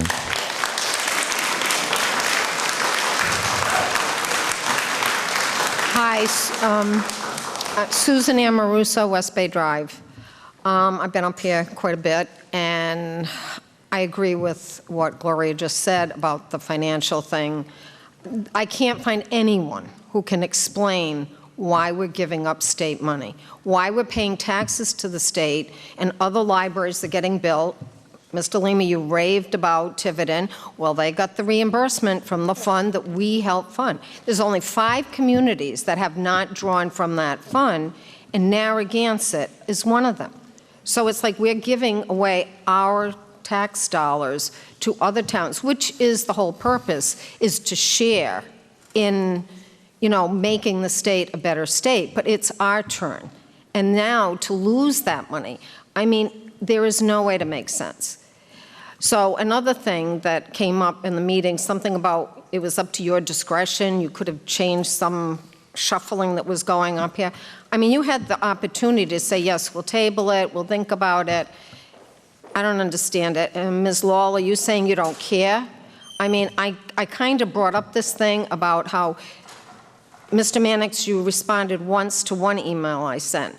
But Ms. Lawler and Mr. Lima, you're the only elected officials that I have ever written to that I don't get a courtesy of a reply, a standard blah, blah, blah, blah, blah. And the most recent email I sent to you all did a lot of traveling, came back, went through a lot of small towns, and I was in a town of 3,000 people, Richfield, Ohio, and we went by this building, and I thought, oh my God, I think that's the library. So I had my husband turn around. He says, will you give it up with the libraries? But it's like I said once before, I have library envy. I mean, I went to Chicago. They had a fairly decent-sized library, but it wasn't enough. The new one's modern. It's gorgeous. My grandkids can go there after school. It's fantastic. But here's this little out-of-the-way town, and they had this It was just beautiful, and it was 3 times the size of our library.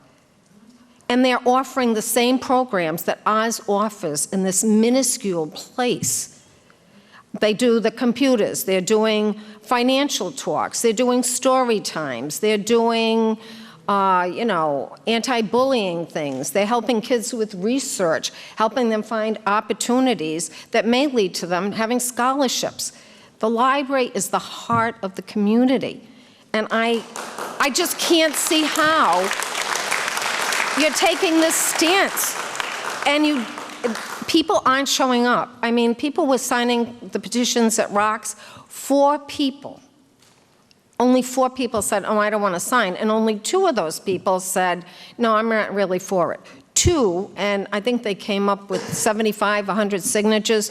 So the numbers are not there. And the fact that, I'm so disheartened by the whole thing. And I just hope that somehow this is going to change and you're going to say, yep, we should do it. We should go for that Belmont building. We should get this money back to the town. That's it. That's my hope. Thank you.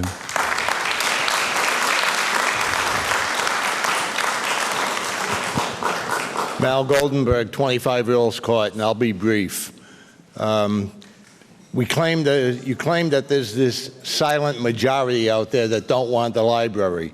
Well, someone suggested that we have a meeting where the silent majority can come out by having a meeting like this at the high school or the junior high school, where we can see the silent majority come out. That's number 1. Number 2, I think the idea of not having architects go into that building is absolutely one of the foolish things that you as a council can do. Number 1, the money for it, I would assume for the cost of it, would come out of the reserve fund. You would have a lot more information to decide whether or not the building is suitable or is not suitable, and maybe the 5 of you could get together and come to the same conclusion, either up or down. But even more so, if you have all those the plans that the architect has drawn up, if you go to sell the building, that will be an added value to the people who are buying the building, that they know what they can do with it. They have all the architectural drawings. They know how structurally sound the building is and so forth, which is going to add to the value of what the building would be listed for. So I implore you 5 to please let the town, let the library committee have people come in, have the town have people come in, take it out of the library fund and do this thing properly. It will pay for itself in the long run. Thank you. Thank you. Hello, my name is Bill Bavona. I've lived about 45 years in this community.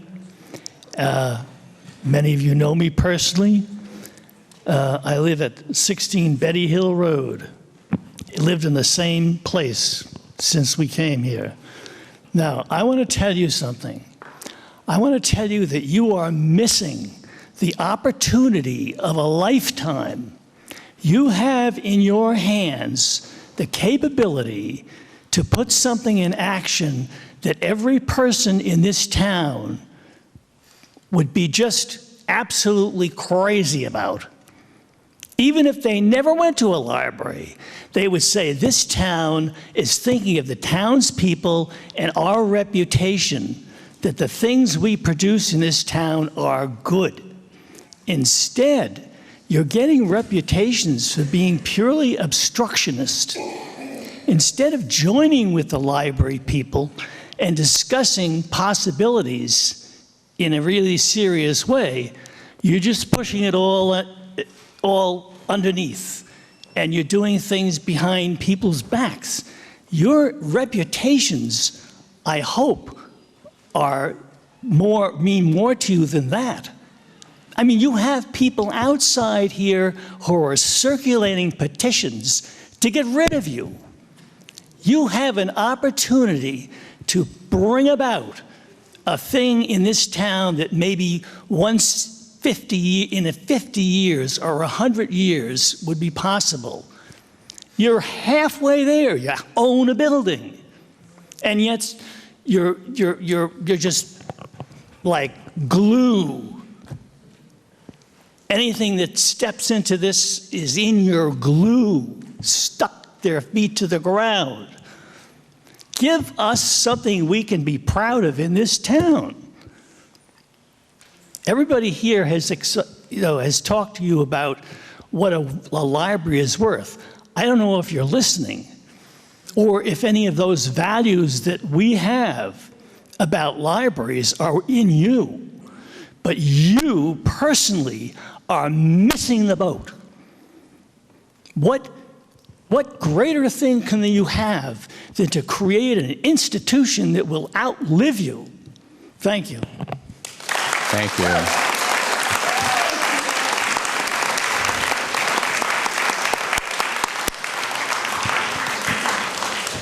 Good evening. Meg Rogers, 68 Earls Court.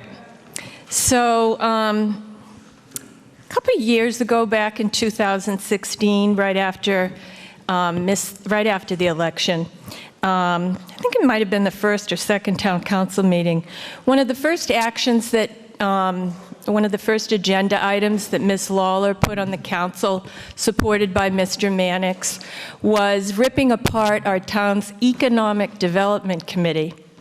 And at the time, I was a Republican, and I'm like, what kind of Republican tears apart the Economic Development Committee? And then that same night, she voted to raise taxes on businesses.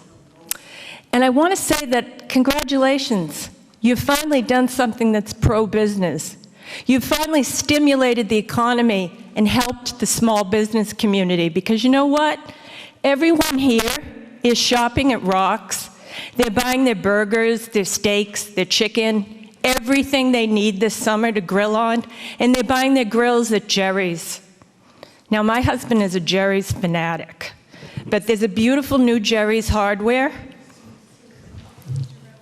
up on Point Judith Road, and I recommend that everybody shop at Rock's and Jerry's if you're not doing that, because they love our library.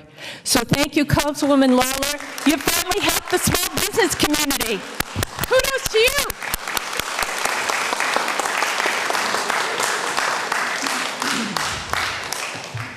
Lori Kelly, Wildfield Farm Road. Every time we come to these meetings, it's one of the most disheartening things is council people say something that is untrue, attach my name to it, and then don't allow me to speak to it. But honestly, I'm not even going to answer those things. I think I'll go directly to the press to give the facts and the audio tapes that prove that my memory is complete. Because after listening to everyone tonight, and again, it's really passionate, wonderful people speaking eloquently and politely about the services of our town, it occurs to me that, Patrick, you are right. We should revote this whole mess. Maybe we should just revote everyone's election and try and do it over. And I, of course, would have to get permission from my board, but I feel we would pay for that out of our reserve funds so that the silent minority could be silenced once and for all. Please give that some consideration. Thank you. Good evening. Susan Cicilline Bonato, 9 Secluded Drive. I can't even believe I'm standing before this council, but good evening. I have a couple of comments to make. I was elected in the town of Narragansett for 20 years. In 2016, I was the Narragansett Town Council president that proudly led the town council to purchase the Belmont building for our new library in Narragansett. The discussions of this project began over 10 years ago, before most of you were even elected. The project was a collaborative effort between town managers, solicitors, finance directors, town staff, library board members, previous town council members, and input of thousands of people in the town of Narragansett. This was quantified when we had the election in 2016, when the residents of this town went into the voting booths and cast their votes for the new library at the Belmont building. Over 67% of the residents supported the $5.8 million bond to purchase the new building. We can debate whether the residents understood or not that the referendum was location specific. We could debate that all day, but I won't insult the intelligence of the Narragansett voters. I will just say that there were two options at the time. One was to renovate the existing or to purchase the building. When we received the projected costs of the renovations, we decided as a town council and a library board that we would pursue the Belmont building. That was the best option for the community. I sat at the table. I was the president pro tem when, Matt, you were the president. You said, sharpen your pencils, and we were gonna go forward. I heard it, I was there. That's what happened. You promised it, that's what we were supposed to do. So for now, here we are, years later, the purchase of the building finally is final. The current council completely changes the direction and votes to sell the building. Within the first 2 meetings of the new term, you decide you want to sell it. I can't believe it. I'm like, oh my goodness, is this true? Then it continues to get worse. You destruct by cutting the budget in half. In doing that, you have dismantled our town library and the project that the residents of this town have waited over a decade for, which is just mind-boggling as a retired town council president that led that charge. I just can't believe undoing it. It almost feels like it's a personal vendetta because I did a good job and led the project, and you're undoing all of what we had done. The actions of this council will be long remembered and will most definitely become your defining moments in the history of this town. I am sure, I'm not even sure what the end game for you all are. I don't know what the plan is. I haven't heard another idea other than dismantle the project. But I'm sure of one thing, the residents of this town will never give up. They will continue to fight and be passionate about what they want. A library for this town, one of America's greatest institutions. You should restore the budget and move forward with the Belmont building. In doing that, you will be on the right side of history in Narragansett. Thank you.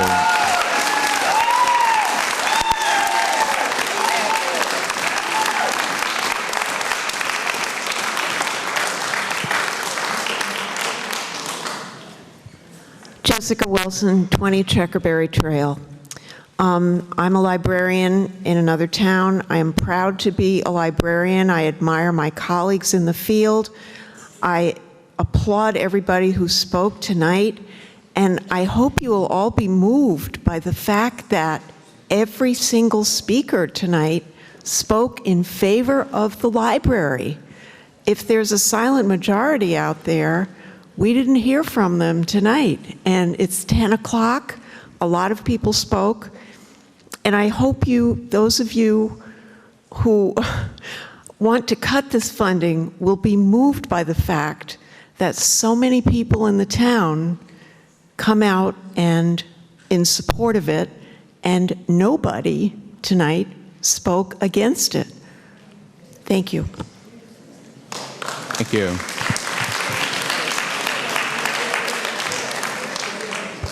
Paul Zonfrillo, 7 Windward Circle. You know, elections have consequences. So the town council that gets elected now, if you're not on it, you don't get to make the decisions. Why is nobody holding the library board accountable? You know, Jesse talked, excuse me, see, this is why people don't come up and speak. I've been booed and jeered every single time I take the podium. Every single time. Who needs that?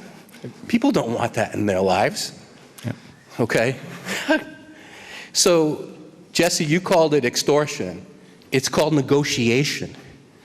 Okay? Lori Kelly just came up and said, let's take it out of our fund balance. That's a slush fund. Okay?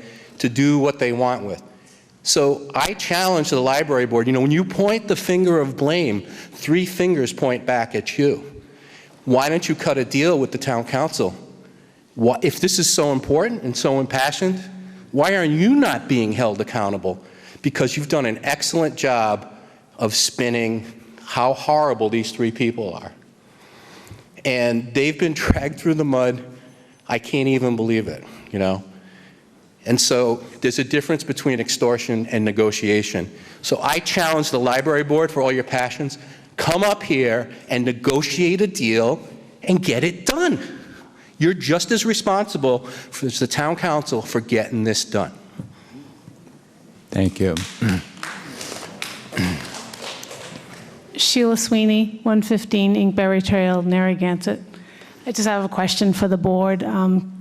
Relatively new at these town council meetings, so I just wanted to ask you about the executive session. Could you just explain to me a little bit about what that is?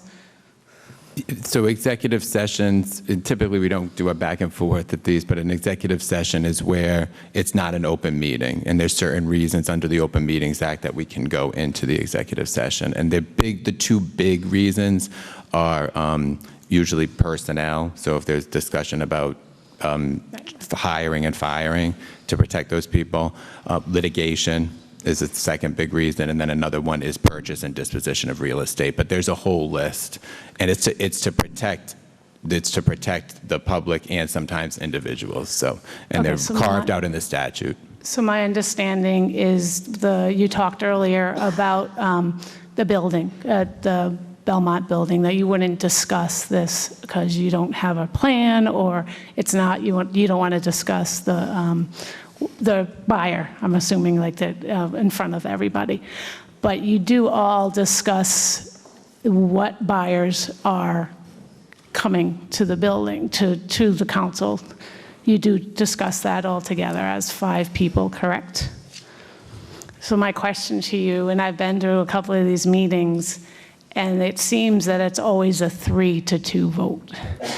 So I really was just curious if you have this buyer, what's the possibility of that still being a 3-2 vote going forth, I don't know. I just want to, I'm just concerned. I mean, why have an executive session if you know that you're going to go one way and not the other, It seems that that's the way this board has been going. Actually, tonight, and I haven't been to many meetings, but tonight was the first time that I actually think I've been to a meeting where it was 3-2 in favor, with Pat and Jesse and yourself voting against something. So I just would hope that there'd be more meetings like this. So thank you. Thank you. Catherine Celeberto, 48 Earls Court. First, I'm very concerned about what the Library Board of Trustees has done. You have to submit applications to the town and the state detailing how you intend to spend the money you're asking for. And it appears that they have not been spending the money that they've asked for. If they've been able to squirrel away $686,000. And I don't think it's the fact that you're not giving them the whole $800 and something thousand, because they have the money, they can transfer it over.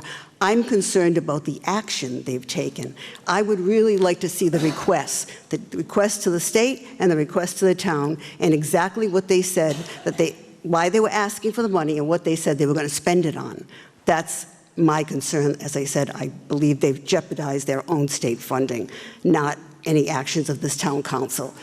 I know it's a little abstract, Patrick, I'll explain it to you later. The other thing is, you're lucky that people have very short memories, because I recall that you were totally against a new library. You would come to these town council meetings and say, let me finish, and say, oh, the library board wants a new library, but I told them, raise some money.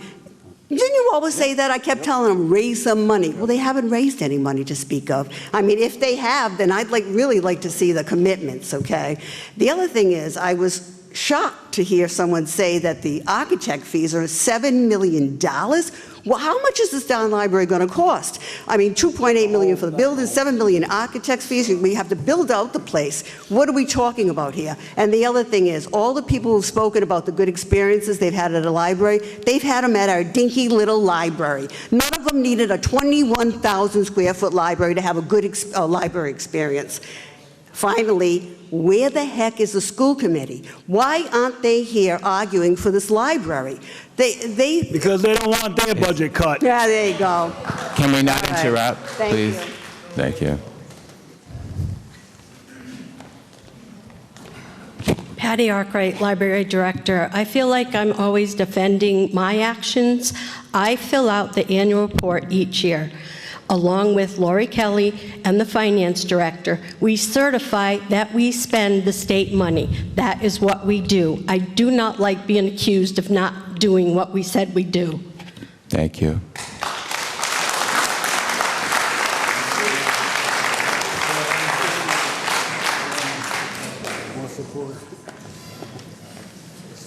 Stan Wojciechowski, Narragansett. It's exciting to see so many people in action about money, budget, paying attention to money and budget, surpluses, slush funds, unassigned fund balances. And that's what I'd like to address a little bit here is I rented to a police officer. So for 1 year, he was living in an apartment with the wife. And within a year, he could save enough money to buy a house. And now I look at, I just was asked by another tenant, can you loan me $20? I don't have any money to get a pack of cigarettes and some food for my kids until my wife comes tomorrow morning. She works all night, I work all day. So obviously he doesn't have any fund balance. He doesn't have any balance anywhere. And that's probably a lot of the issue here is fund balance money. I look at, we have a fund balance, I thought it was around 12%, but it could be 10%, if I remember right. I brought this up before. We could have 10 to 16%, but we're at 12, I guess. So we could get 2% off a fund balance. We could save maybe a couple of $1 million that way. I don't know exactly how much, but part of this problem is fund balance, extra money. We got extra money, so we spend it. Now we fight over it. And I say, let's take and make all the departments trim their fund balance. So now we can more carefully watch our finance. And I hope all these people would come and pay attention to the taxes and fund balances and where they're spending it, not only in the library, in every department. Let's get activity like this. It's kind of nice. And the final thing I want to bring up is justice for all. Respectful of my tenants. They're among the poorest people in this town. And right now, the rentals, those rentals, poor rentals, they have a tax bill that's 40% more because they're rentals. So their taxes are 40% more than others. And that's not just. Everybody should have the same taxes. You know, just because they want to label it commercial because it's a rental with more than 4 units or whatever it is. So it's more than 4 units, but it's $600 rental.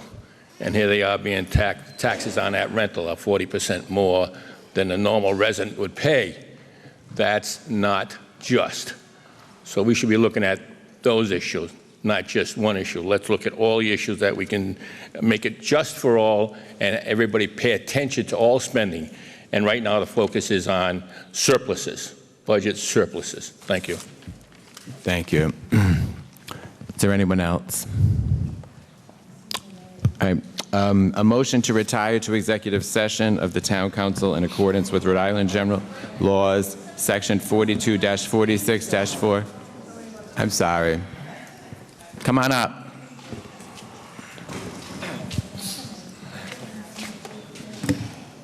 John Rogers, 56 Rodman Street. I was encouraged by the earlier vote that the Town Council is willing to work with the neighbors and everybody involved to hopefully resolve the water problem. I would still like to read a few remarks for the record.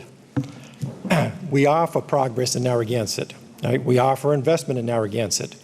We would like to invest in our house, but we can't due to the continued water damage. We are concerned that the existing water problems in the neighborhood will impact the plans for the Boone Street Business District. The water problem originates from the Gladstone Spring, which is within the business district, and impacts at least 7 properties, 4 of which are within the business district, including Karen Tavistos, who spoke at the last meeting. We've been told it is a civil matter, not a town matter, but it is a town matter. The spring is on Continental Street. The simplest, most direct route would be to send the overflow down Continental Street to Boone Street, instead of through 3 private properties to Rodman Street. But the town, so far, has refused to allow that. And hopefully that's part of the plan. We've been told many times that an engineering study has to be done so that a building doesn't impact somebody else. Has one of Mr. Vickers' recent developments impacted his neighbor, one of his neighbors? Okay, we've been told that it did, and that he ended up having to put French drains in the neighbor's property. Nobody's aware of that? By impacting... Yeah, it's not a question and answer session. Yeah. Just make your statement, please. Yep. Okay.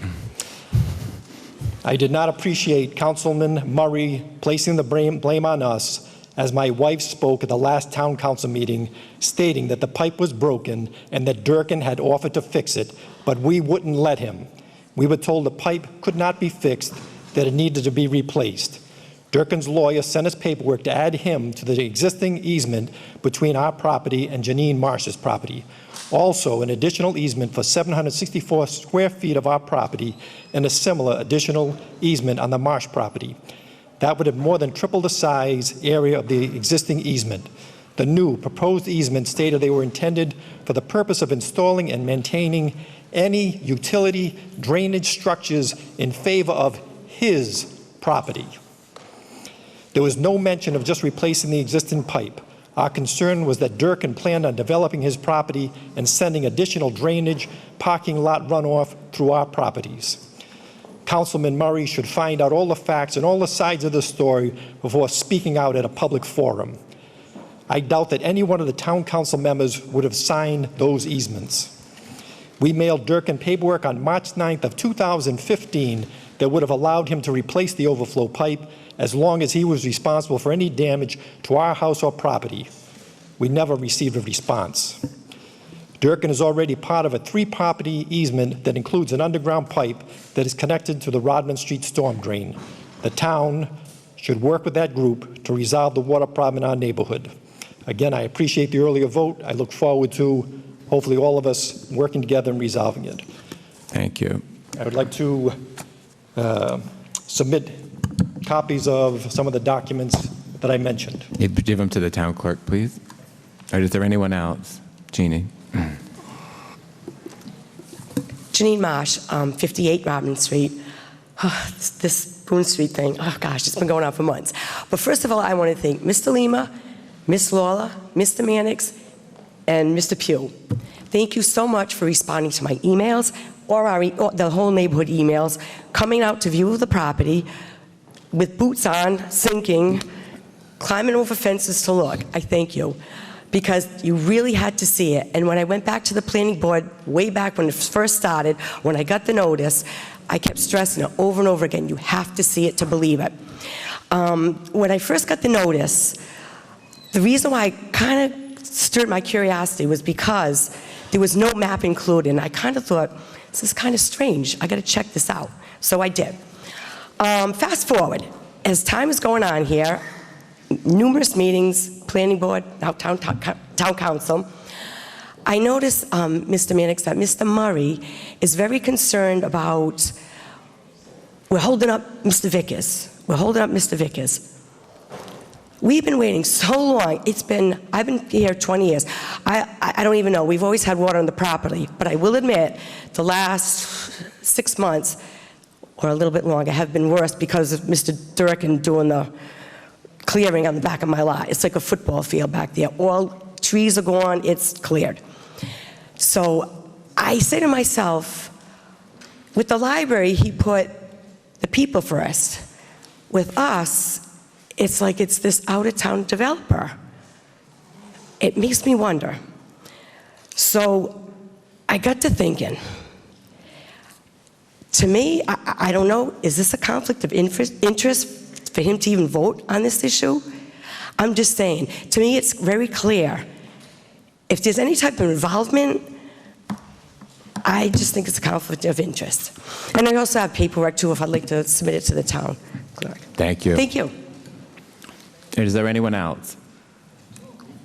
All right, seeing none, we have a motion to retire to executive session of the Town Council in accordance with Rhode Island General Laws 42-46-4 and 42-46-5, subsection A, litigation potential in accordance with Rhode Island General Laws 42-46-5, subsection A2, collective bargaining, police, IBPO Local 303, labor contract in accordance with Rhode Island General Laws 42-46-5, subsection A2, and real estate, acquisition or lease of real property, former Belmont property for public purposes or of the disposition of publicly held property in accordance with Rhode Island General Laws 42-46-5, subsection A5, as continued from May 13th, 2019. Karen. So moved. Stick around. Is there a motion? Is there a motion? So moved. Second. Is there a second? All right. Roll call vote. Mr. Lima? Richard Lima, aye. Jill Lawler, aye. Matt Mannix, aye. Patrick Murray, aye. Jesse Pugh, no. All right, motion approved 4-1.